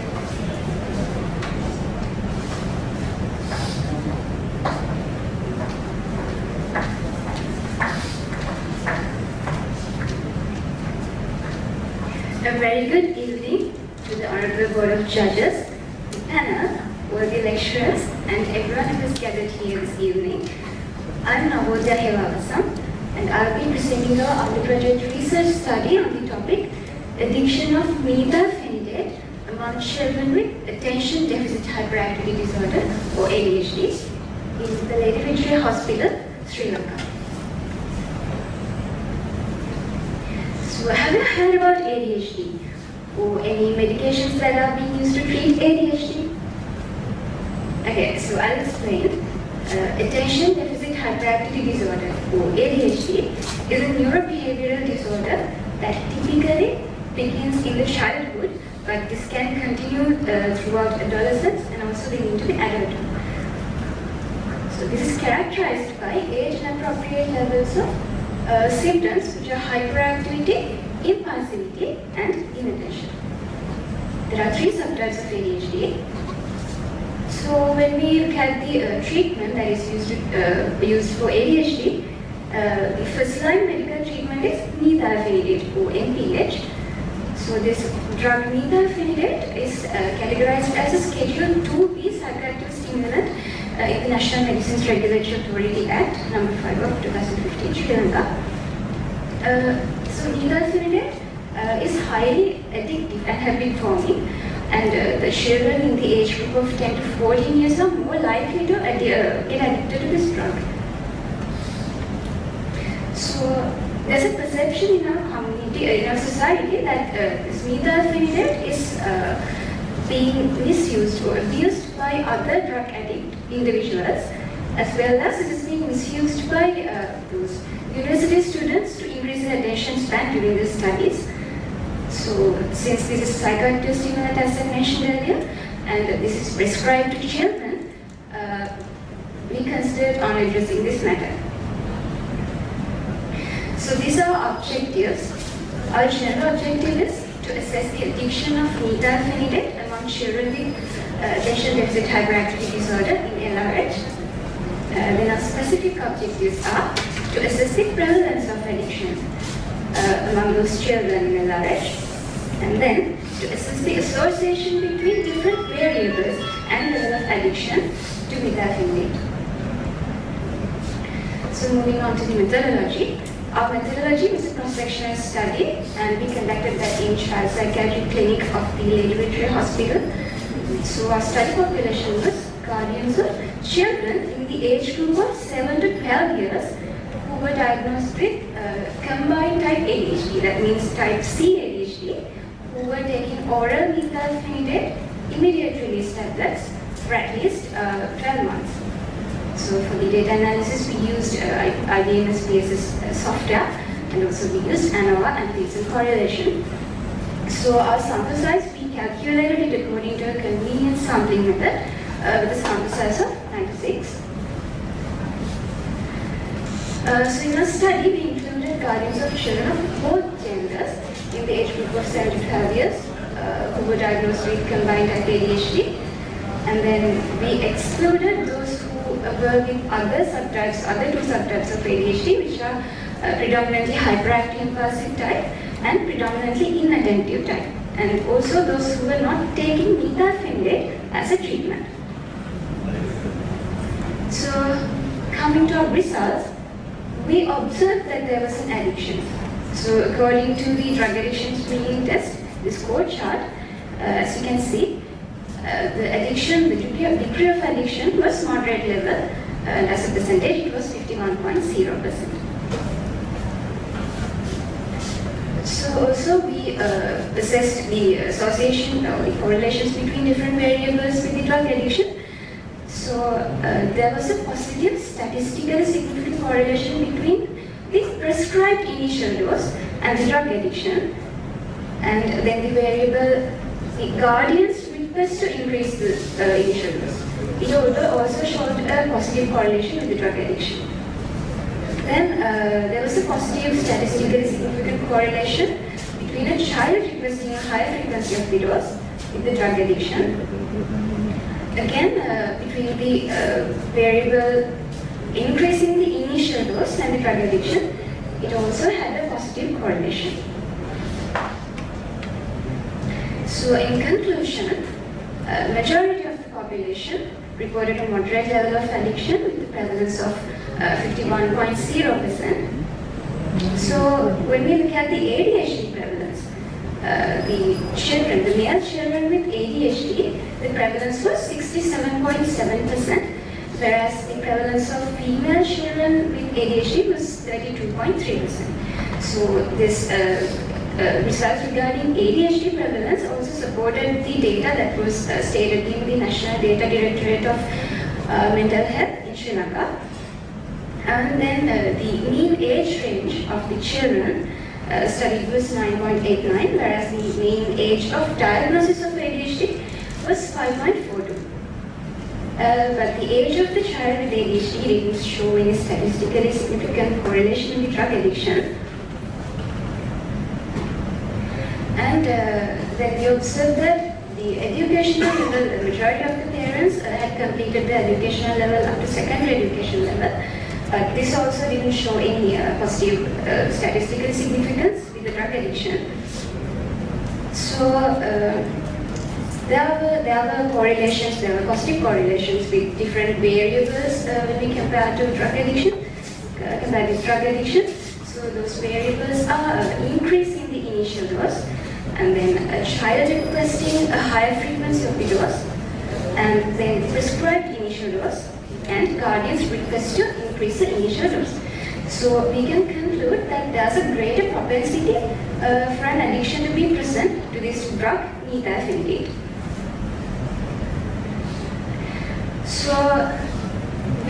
So since there is a moderate level of addiction to this drug, we recommend conducting further investigations, because there are several studies done in other countries related to methylphenidate addiction, but we didn't come across any study that was done in Sri Lanka regarding methylphenidate addiction. There were studies that was done to assess the ADHD prevalence, but not about the methylphenidate addiction. So also we recommend educating the participants and the guardians regarding this addictive potential of methylphenidate, and also recommend educating them regarding the ADHD, because we understood that the guardians' stress level was very high, because in school, usually their awareness regarding ADHD was very less. Also, the teachers in schools, they also had a very less awareness regarding ADHD. So when a child requests a higher frequency of the dose, we can consider giving a modified release dosage form rather than giving an immediate release tablet. Then also, other than this pharmacological treatments, we can recommend using alternative therapeutic methods like neurofeedback therapies, and then alternative and complementary medicines like zinc, and dietary supplements like omega-3 capsules. So these are a few of the references that we followed.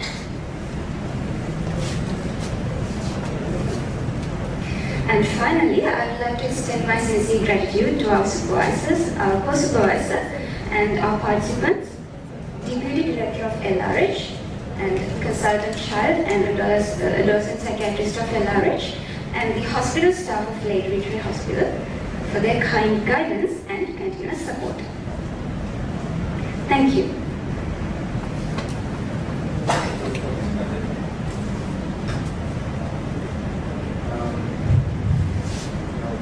The information to addiction, this particular drug is very long. It's given as a modifier manufacturer. Yes. So what's new in your research? I'm sorry, sir? What's new in your research? So it's addiction or information that are not given for this particular drug. So according to our questionnaire, so that questionnaire was a modified questionnaire that was modified using a standard questionnaire that was verified for drug addiction. So according to that screening chart, there was a moderate level of addiction.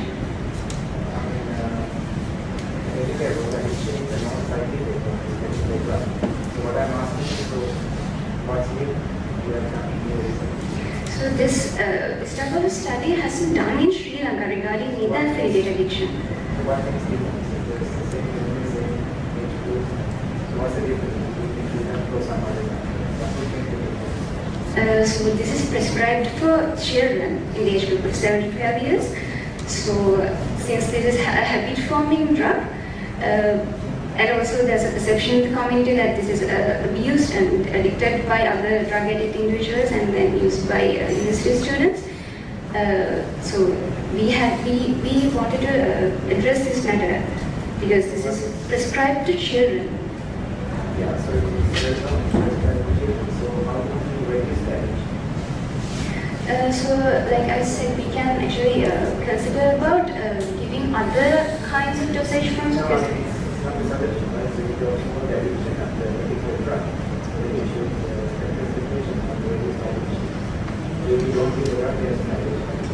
If you don't have Yeah, but the first line treatment that's given for ADHD is methylphenidate in Sri Lanka and so in the world. There are other drugs like atomoxetine, but they are not as potent as methylphenidate. So the doctors prescribe methylphenidate more often than they prescribe atomoxetine. Like methylphenidate is usually given when the symptoms are very uncontrollable, whereas atomoxetine-like drugs are given when the symptoms are like minor symptoms, so they are quickly controllable. I'm asking this question because I'm also interested in research. So can you use the drug that you use with this drug to research? Because there are many drugs where you have some sort of addiction receptors and so can you use some other drugs with this to reduce the addiction? Because you need this drug to control the addiction. Yeah. So we can, as an option, we can give other drugs as well, but since Midafenilate is the first line treatment, it has to be given, but the doctor can prescribe it in a lower dose. They can start with a lower dose because we observed that for some children, the starting dose was very high. The usual starting dose is 5 milligrams. But for some children, it was like 10 or 15, as in to take twice a day and 3 times a day. But I'm asking how the doctor using any other medication along with this to reduce addiction? No. Well, this ADHD usually goes along with autism. So for autism, they give drugs like clonidine, but to reduce the addiction, they don't actually give other drugs.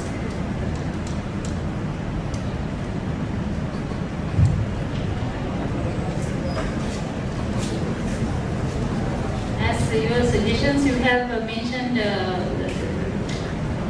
treatments like zinc or other complementary and alternative medicines. Without the Diclofenac, can actually this condition be controlled? No, not without Diclofenac, but along with that, along with the medical treatment, psychological treatment, we can also move into those other feedback therapies and complementary therapies because according to a study done by Herath, he has mentioned that these dietary supplements can actually affect the neuronal feedback therapies in the brain regarding this dopamine levels. So those dietary supplements can affect the dopamine levels in this disease condition.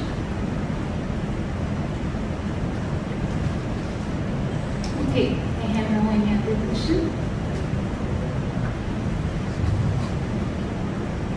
Thank you very much. Thank you, sir. For the next presentation.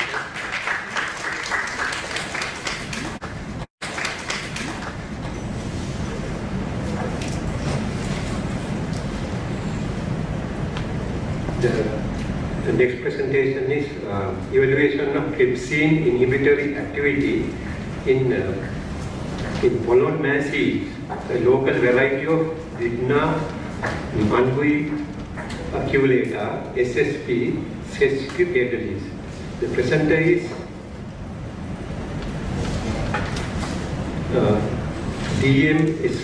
DMHSK Doranegoda.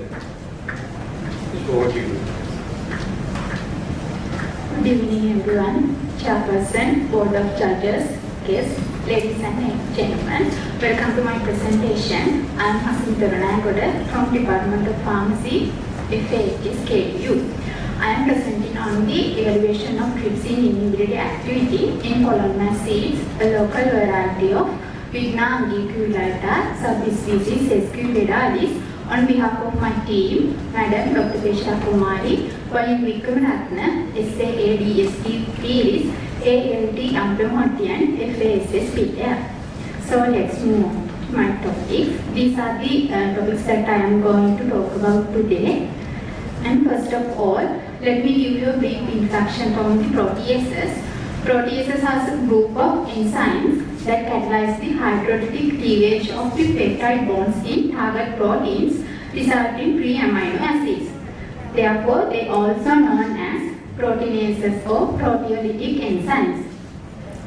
Proteases are responsible for viability of cells by involving transcription and translation, DNA replication and repair, neurogenesis, blood coagulation, cell proliferation and differentiation, and immune regulation. Other than these things, proteases also responsible for necrosis, wound repair, and as well as inflammation. So among different proteases, serine protease is one of major type, and the trypsin is the most widely distributed serine protease throughout the nature. And it is mediated in many vital physiological functions in organisms, as I mentioned earlier. Though these trypsin have been benefited for humans, but the disturbances in the tight regulation of trypsin activity leads to fatal human diseases such as cancers, inflammatory diseases, respiratory diseases, and so on. Therefore, the trypsin inhibitory proteins have been gained attention as a potential treatment strategy against such diseases. So let's talk about what are these protease inhibitors. Those are the compounds that block the activity of the proteases and used to treat chronic diseases associated to overweight, metabolic syndrome, obesity, and anti-carcinogenic activity, thus reduce the risk of colon, prostate, breast, and skin cancers. So, among the nature, plants are the most common type that can be contain these protease inhibitors, and seeds of legumes are the rich sources of protease inhibitors. And it has been proven that genus of Vigna are also a common species that contain protease inhibitors. Therefore, Vigna unguiculata subspecies Esquipedalis have been recognized as a potential natural source of novel trypsin inhibited proteins. So this is our objective. So let's move on to the methodology. As you can see, our methodology consists of three main steps. The first one is the sample preparation. For sample preparation, fresh mature seeds are collected from the field of Research and Development Institute of Sri Lanka, which is located at Karnuru, Peradeniya. And when the seeds were sorted, cleaned and powdered, these powdered colonial seeds were taken as the natural protease inhibitor resource, and we prepared a 20% solution by using the distilled water as the solvent.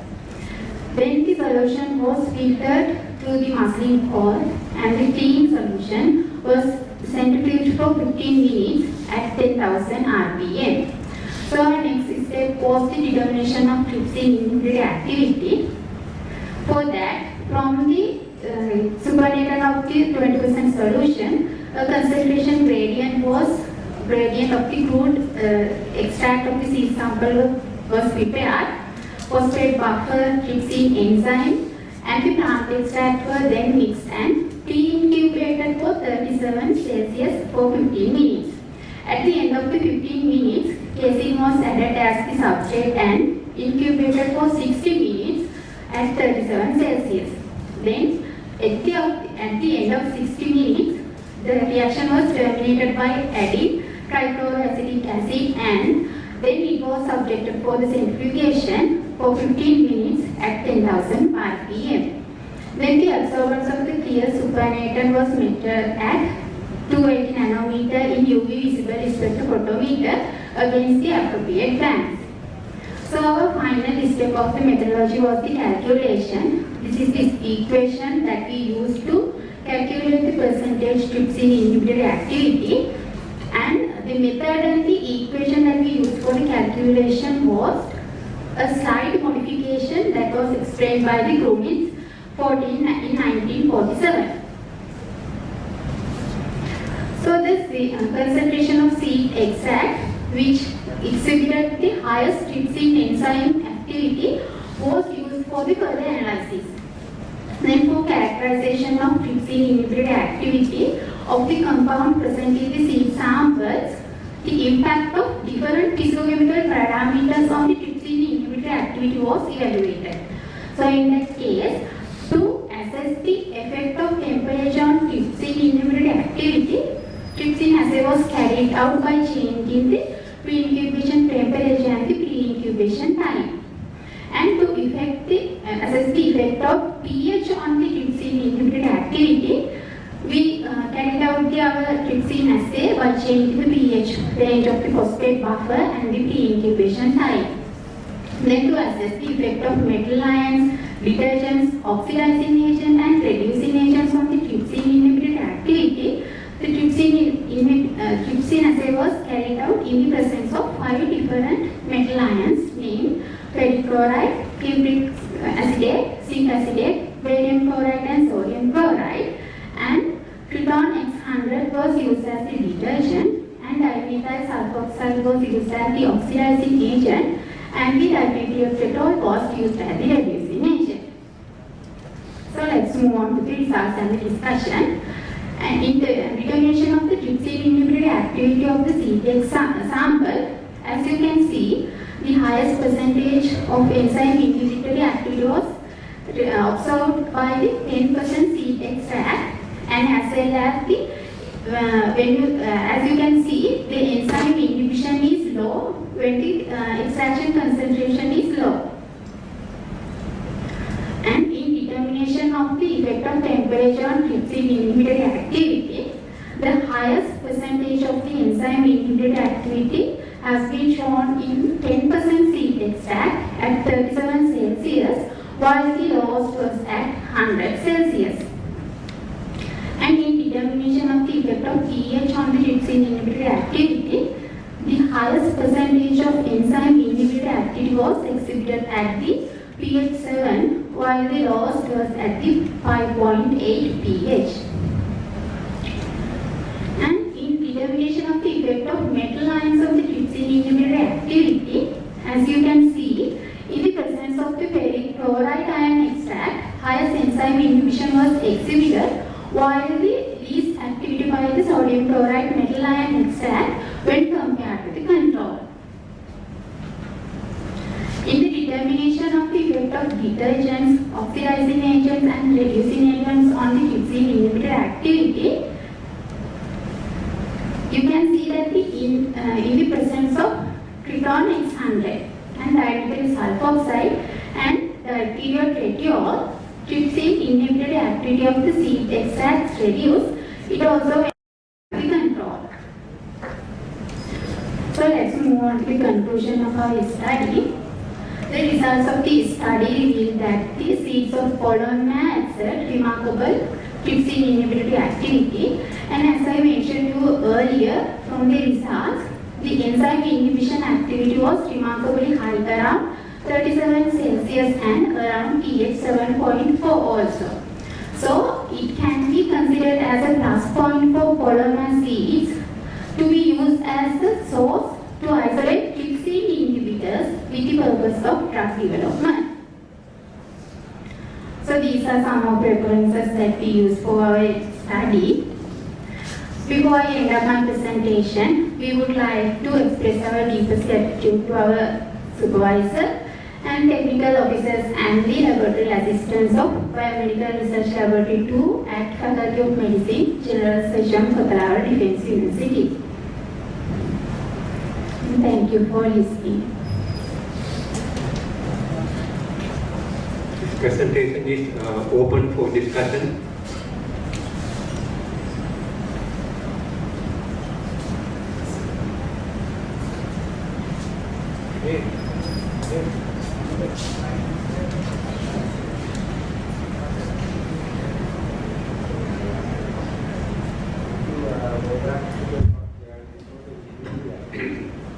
Sorry, sir.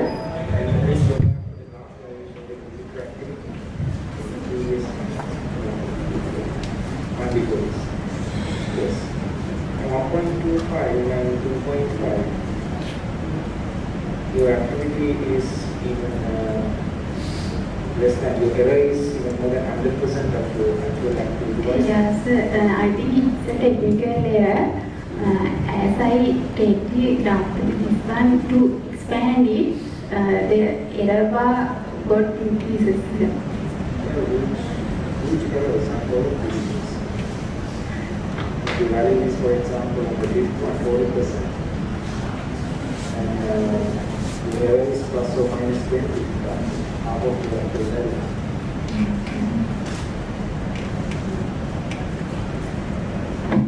Almost everything. Okay.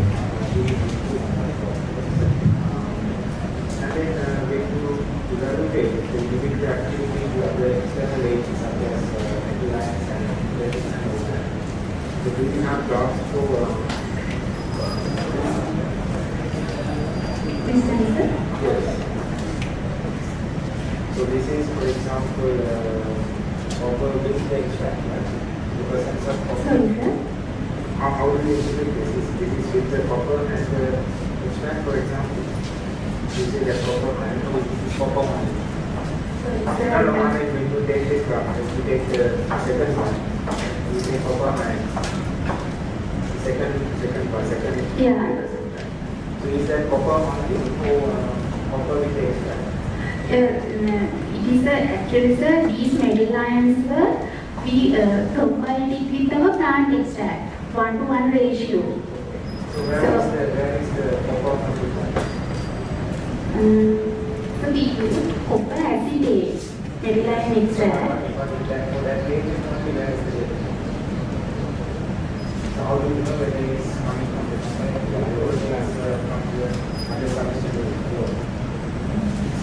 We did about that,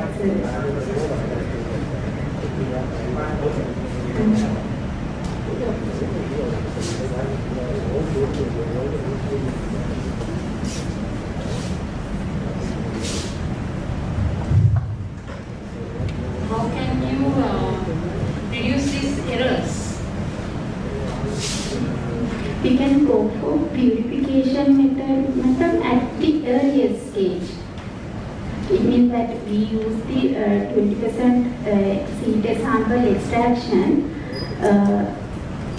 In the earlier stages, if we go for purification method, then if we can get the other than these results, we thought that the highest results can be gained after purification and isolation method. Then if you go for purification method, what are you going to purify? Actually, madam, in here, madam, the highest percentage was given by the 10%, and the as you can see, the enzyme inhibition activity was reduced with the concentration get reduced. But at the 20% seed extraction, it is high, other than the 5%. So it may be due to the some different types of bioactive compounds contained in the fruit seed extract, and we thought that it may lead to the inhibition of the protease inhibitor. So in this earlier stage, if we go for the purification method, then those bioactive compounds can be excluded from our original seed extraction. Okay, because you have done this study with food extracts. Yeah. How many times you have done this? We repeat it, madam.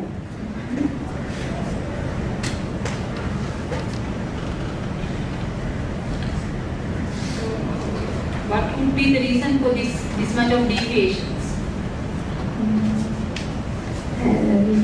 That madam, due to the, as I mentioned earlier, due to the presence of bioactive compounds.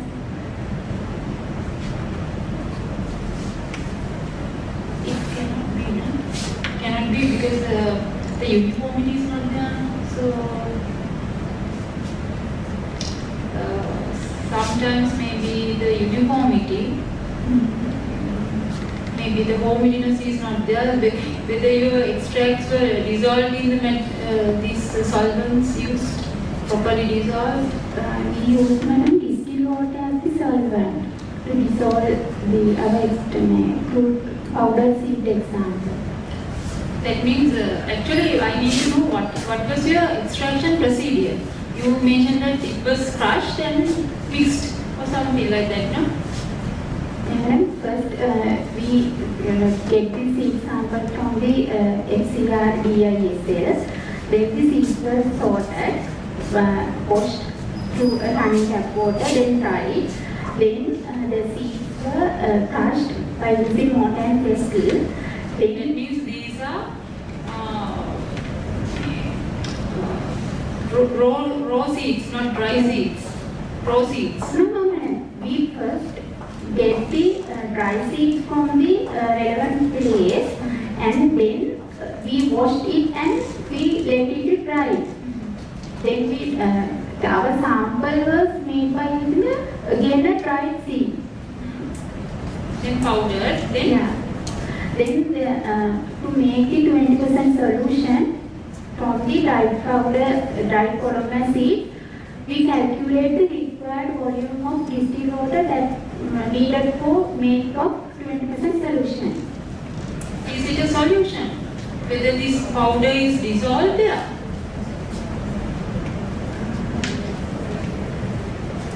We dissolve the powdered polymer seeds with the distilled water and make the solution. Can it be a solution? It is not dissolving, or definitely the powder particles are there, right? Yeah, we crush it by using mortar and pestle as well as a grinder also to take the fine powder particles. Yeah, the uniformity, the homogeneity has not been maintained here. It is the main problem. At the beginning there's a problem. That could be the reason for that deviation, that much of deviation. Did you filter with the masking cloth?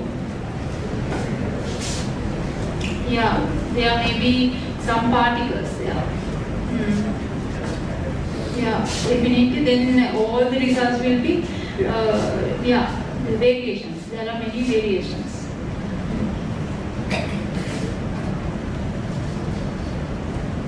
That may be the reason for the deviation.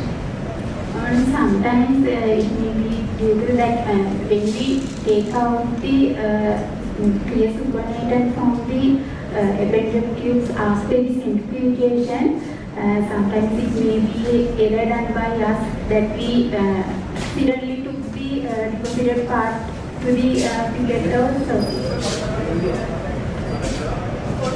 So one thing is you have not used any organic solvent, then it is properly, the dissolving materials are properly dissolving. If it is heated, then again properly dissolving. But in this method, only the raw materials you just powdered and mixed. Yeah, proper dissolving cannot be expected. Okay. Thank you. Thank you. Thank you. Presentation.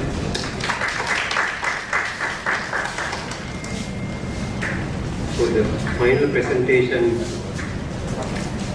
is the assessment of the clipping tendency of the tablet during the pharmaceutical tablet in using finite element analysis in computational model tools. The presenter is HMKD Herath. Over to you. Thank you very much. So good evening everyone. So I would like to present this small study. So it's basically not a laboratory study. So it's as you see in my topic, so it is assessment of the capping tendency of tablet during the pharmaceutical tablet in using finite element analysis computation modeling tools. So you already know that about the now we are in the 21st century. That's why most of the cases when we are in the pharmaceutical manufacturing field, we are facing a lot of problems and the things sometimes we already fall in that pharmaceutical manufacturing field, time is money. So that's why if we can cut off the unwanted analysis, we can conduct in the reformulation stage. So it will be most of the time help in the manufacturing procedures and also the manufacturers. So basic objective is this study. So this study is primarily concerned with assessing the capping problem using the computer modeling of the pharmaceutical powder compression and the consolidation process by combining the finite element method and the design of experimental techniques to study the effect of geometrical parameters of the tooling on the stress and the pressure distribution during compaction of various tablet geometries. And the second one is basically assess the practicality of implementation of this API in Sri Lankan pharmaceutical manufacturing field during the formulation development process. So one of the idea focus on this study is to investigate investigate how the uniaxial applied load will be transmitted along the powder bed during the compaction process. We are using the different type of the tablet geometries. Most of the cases you can be seeing its lactase and also the curves of the tablet. And also now we are going for the advanced techniques and we are using the bevel edge tablets also for the different post-production processes. So in here, when you're looking at the background of the research problem, so basically the pharmaceutical solid dosage tablets are manufactured in various geometry shapes and traditionally manufactured as a dish shape. It is because of the, in some technical point of view, it is easy to develop and also the manufactured.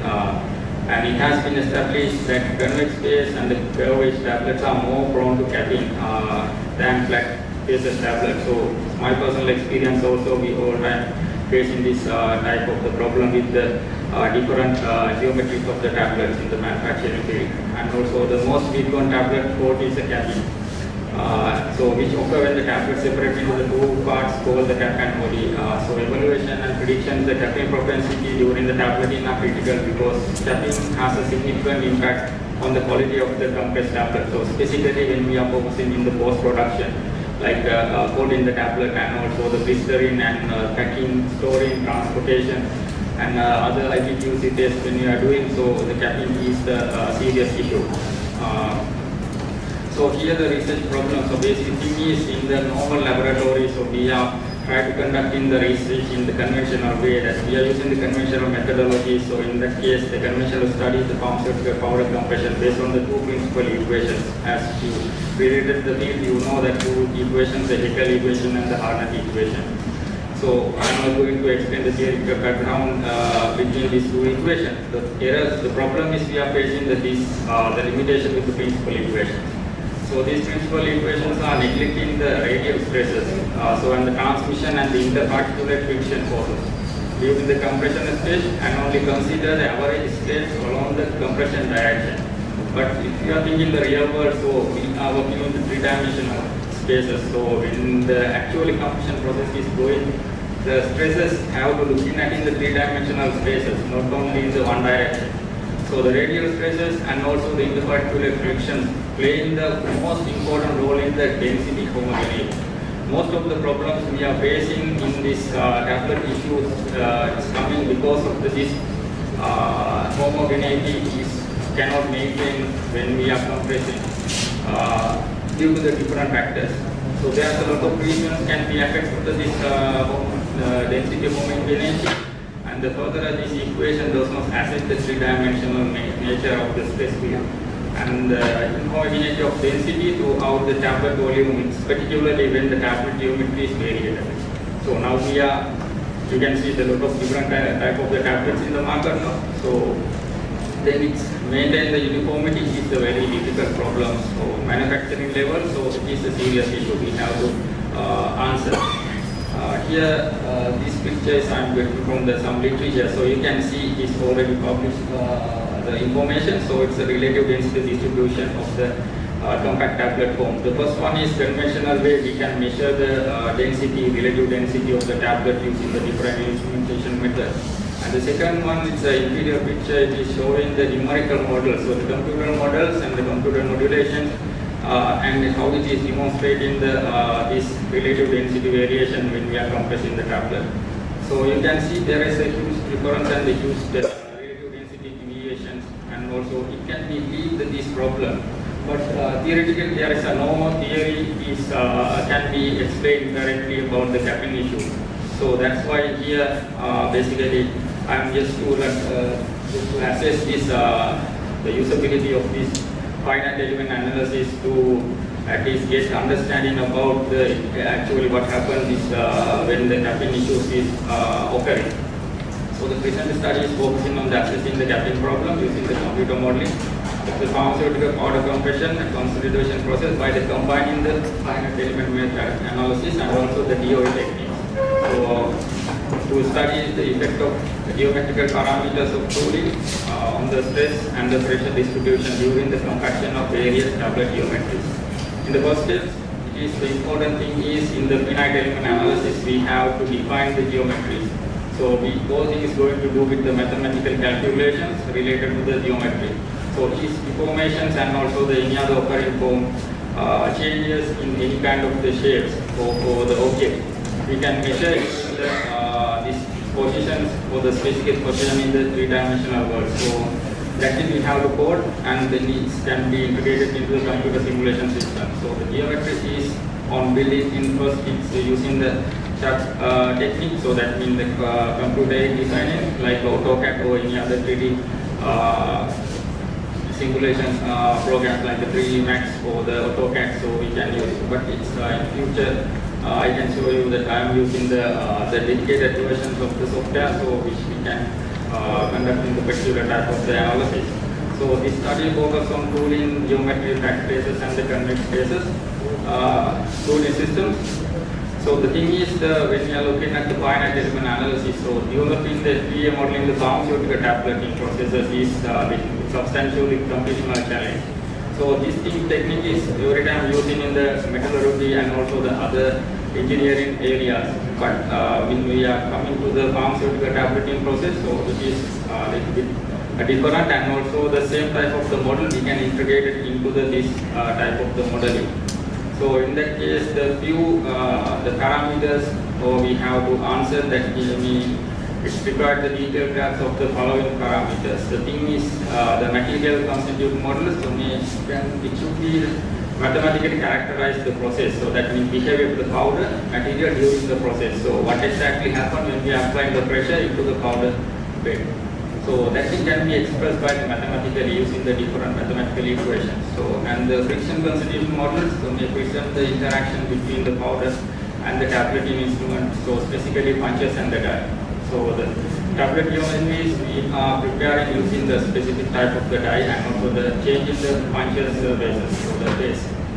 And the geometrical characteristic of the tool in that case is important, and the movement behavior of the punches and its velocity. So because in the modern tablet compression machine, so we can go for the very higher RPM like 300, 500. So then the punches velocity and also the specific dwell time. So dwell time is the more important, and also the initial state of the powder like the density, porosity, etc.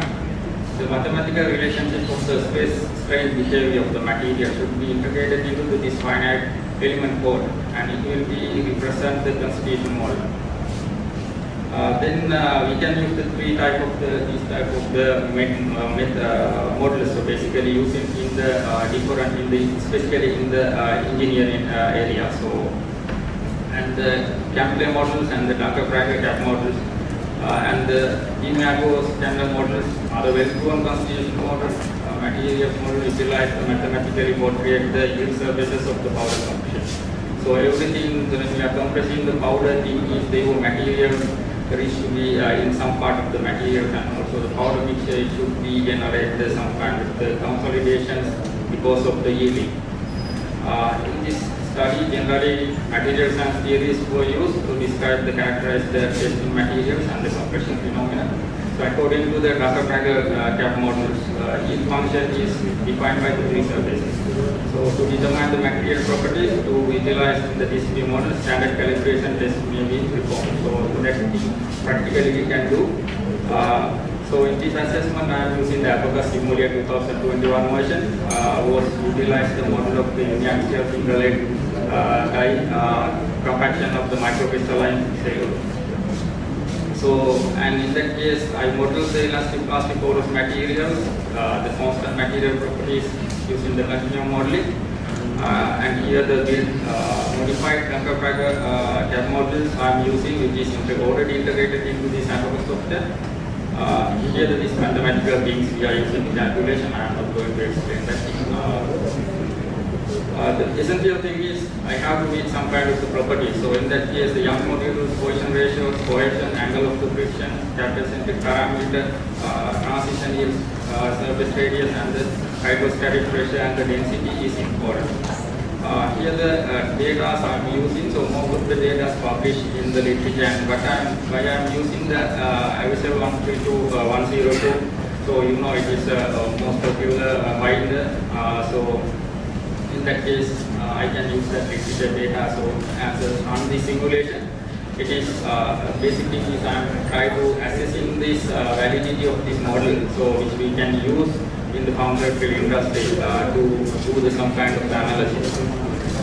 So here the basically the capitalization curve for the average, so which we can generate using the literature data using this software. So here the interface of this software with the some modeling.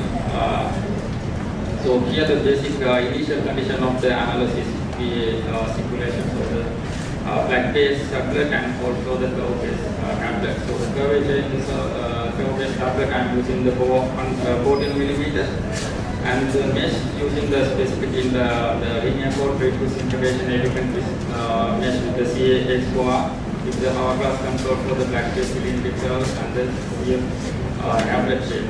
So here the basically the results. So and results demonstrated for the here for the flat-based tablet when we are compressing. You can see I am using the 35-second simulation time because time is in this case is important because when we are going for the very short time period, so most of the element distortion I can observe. So that's why I am going for the 35 seconds. And you can see how this pressure is distributed and also the according to the different friction conditions. So in here the friction also played an important role. When we are applying the force has to be distributed to the powder bed and it will be depend on the friction conditions between the tablets and also the dyes and other materials. So this also the pressure distribution, and further here the basic information that means the one pieces stresses, how it is distributing. You can see it under the view 2.5, so you can see this is the gapping issues is occurring because of the when the decompression is the stage. Because of the applied force is not distribution well because of the friction. So that's the thing. And also the various distribution of the pressure, so it will be occurring because of the geometry of the punch and also the geometry of the particles and lot of factors. So this here's a lot of data, so I don't have that much time to explain this whole thing. It can be more important, and we can understand a lot of things about this gapping issue. So I can show you this stage. How actually this compression is happening and how this pressure is distributed over the powder bed. You can see the difference between the different friction conditions, how this pressure is distributed. When the decompression is, you can see in here basically it can be occur the capping issues because of the material is not reaching to the yield point.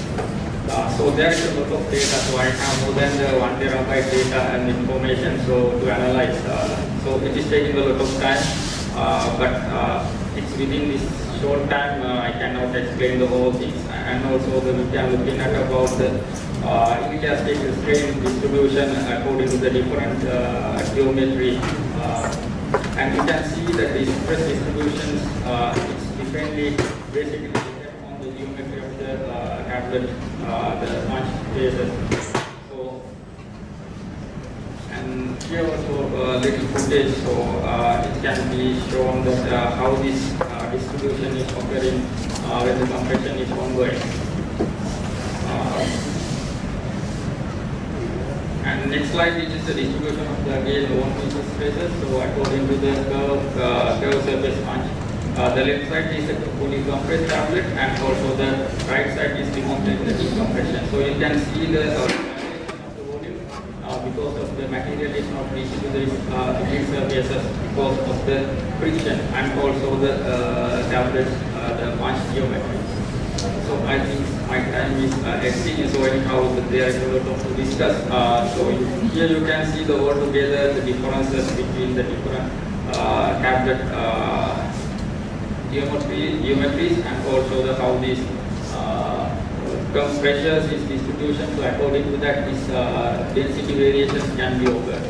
So it is clearly seen, but the thing is, when you are doing the conventional analysis, you cannot see these things. And only there's a recommendation when you are occurring the gapping issue. So it is recommending the change, adding the some binders or changing the formulation. So, but before going to that, you have to actually know what is exactly happening with your formulation. So it will be, first stage, if you can understand this thing, so then it will be saving your money and also the time. So that's the basic things, and I can do it for the last slide, so my suggestion. So there is more powerful tools which can use the solid dosage formulations development work. It's my target is it is introduced into the Sri Lankan pharmaceutical manufacturing. So I'm working in the Sri Lankan pharmaceutical manufacturing field 3 years ago before joining to the KDU. I know so there is a lot of issues.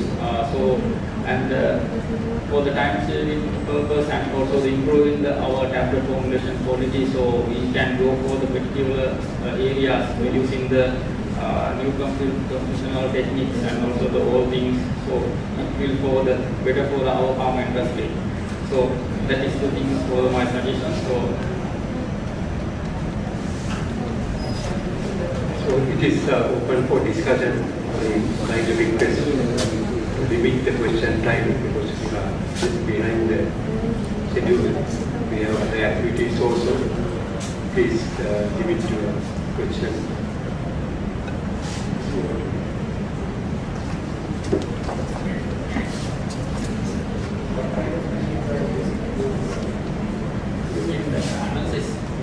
So here it's a machine. I'm only just doing the computer simulations. I use my normal personal computer, but it's access to this software I get from the future.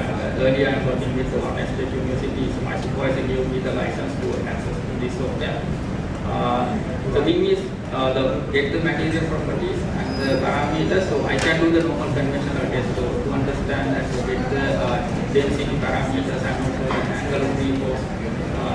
The simple things I can find out using the normal instrumentation. So then I can calculate using the mathematical equations using the software. So necessary parameters like I earlier told, the angle of reforce and other things.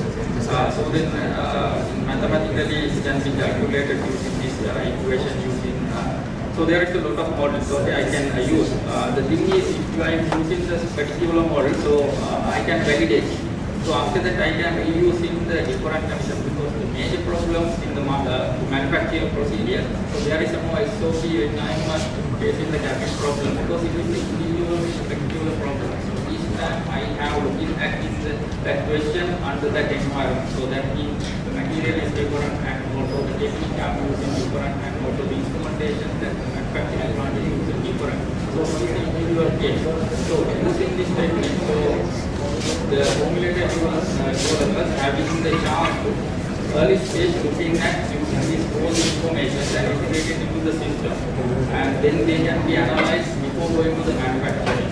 Because in the pre-formulation stage we are doing the whole thing, but pilot scale we are working with the entire environment. So we are using the whole scale and going to the bulk production. So you are working with the entire environment. So that's why sometimes our prediction that stage going to be wrong.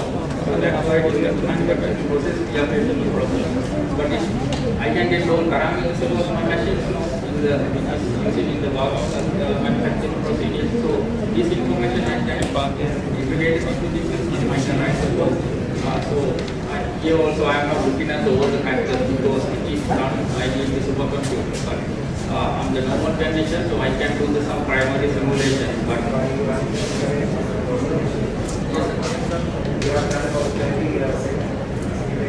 yes, not to that also it's taking the 100 gigabytes of the data.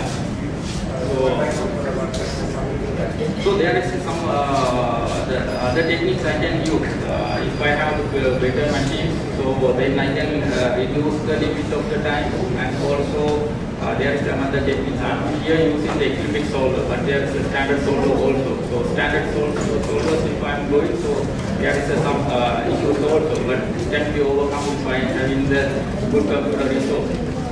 The thing is that so we definitely can be introduce this kind of the technology and also the finite animal intelligence to the pharma companies because it will be saving their time and it will be saving their money also to go for the unnecessary analysis.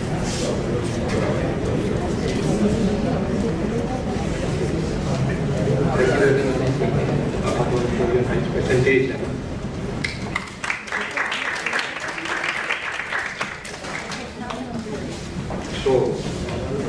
we have come to an end of this technical session. I am not going to take much time in my briefing or seminar because we have other activities also in this evening. I can say this technical session, all the presenters tried their level best to present their findings. So actually this session comprised of most of the fields in pharmacy. I can say drug discovery, drug delivery, and also drug discovery and formulation, pharmaceutical formulation, and the last presentation was that is pharmaceutical formulation using computer modeling. So all these presentations, the presenters have done very well. So I thank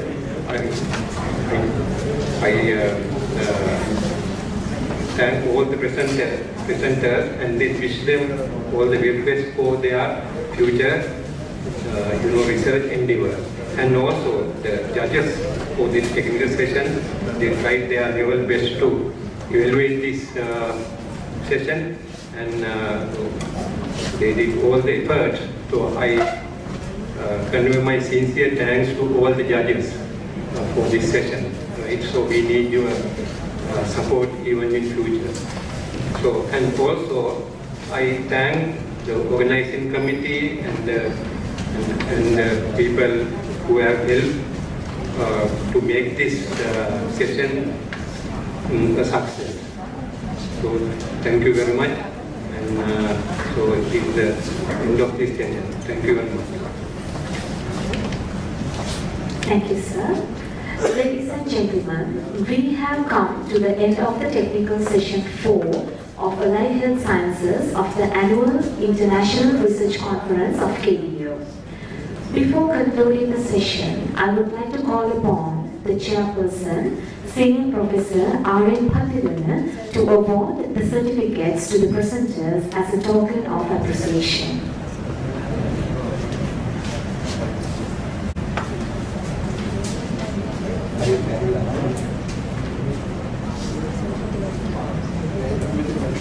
Mr. KABS Kariyapperuma,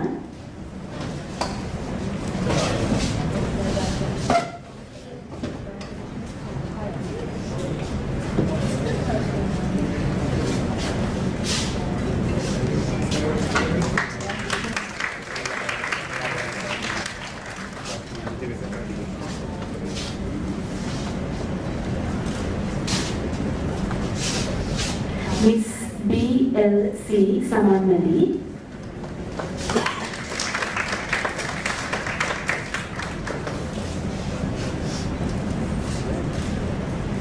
Miss GGDD Sulakna,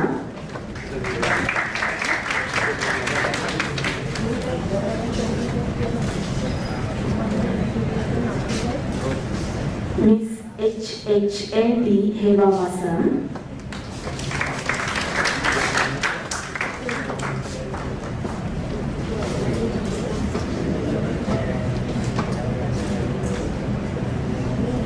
Miss DMHSK Dorenaguda,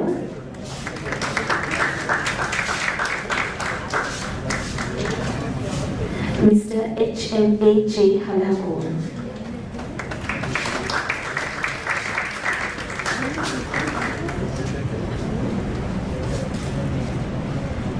Thank you, sir, and please remain on the stage for a moment. So please remain on the stage for a moment.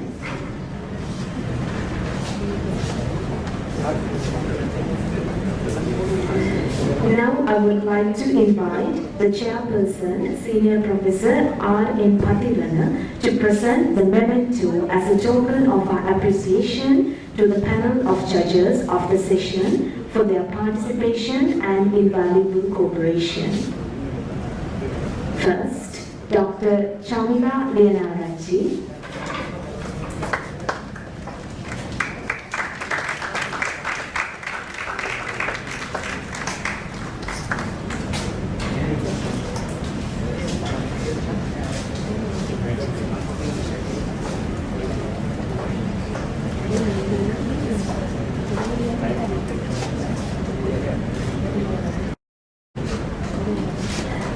Dr. Ranga S. Chaigodi.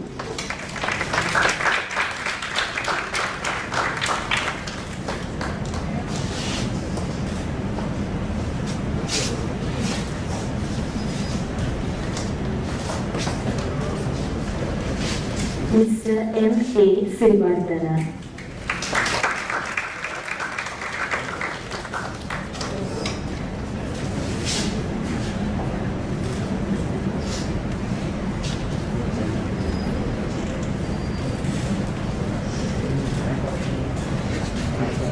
Thank you, sir, and please remain on the stage.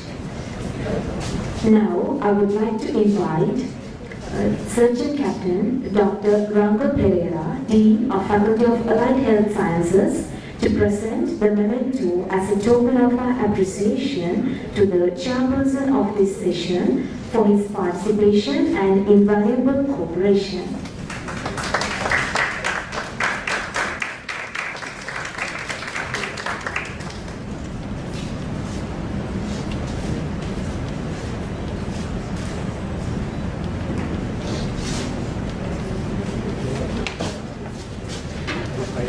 Thank you, sir. I would like to ask our Dean of Allied Health Sciences faculty to remain on the stage because we need to give the Best Oral Presentation Award. And it will take like 2 minutes. We have to wait.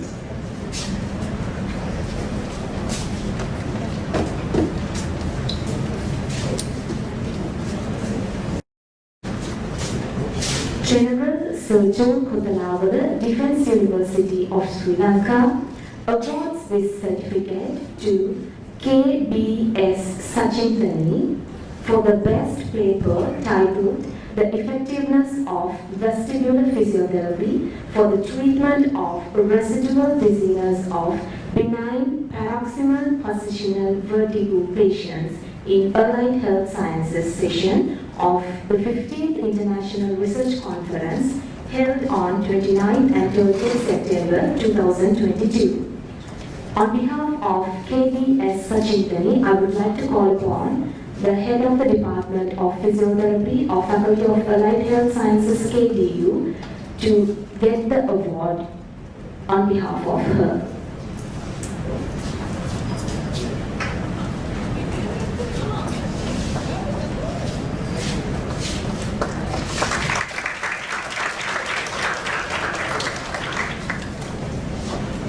Thank you, sir.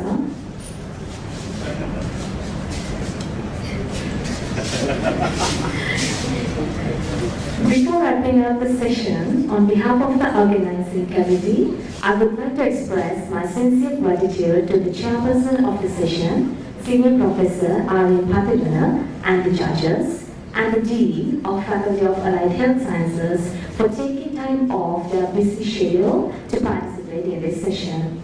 Thank you very much, the presenters, for your contribution and enlightening ideas. And our sincere thanks also goes to the audience for your participation for this session. With that, we would conclude the technical session 4 of Allied Health Sciences of the 15th International Research Conference of KDU 2022. Thanks again for joining us today. Ladies and gentlemen, let's rise up for the national anthem.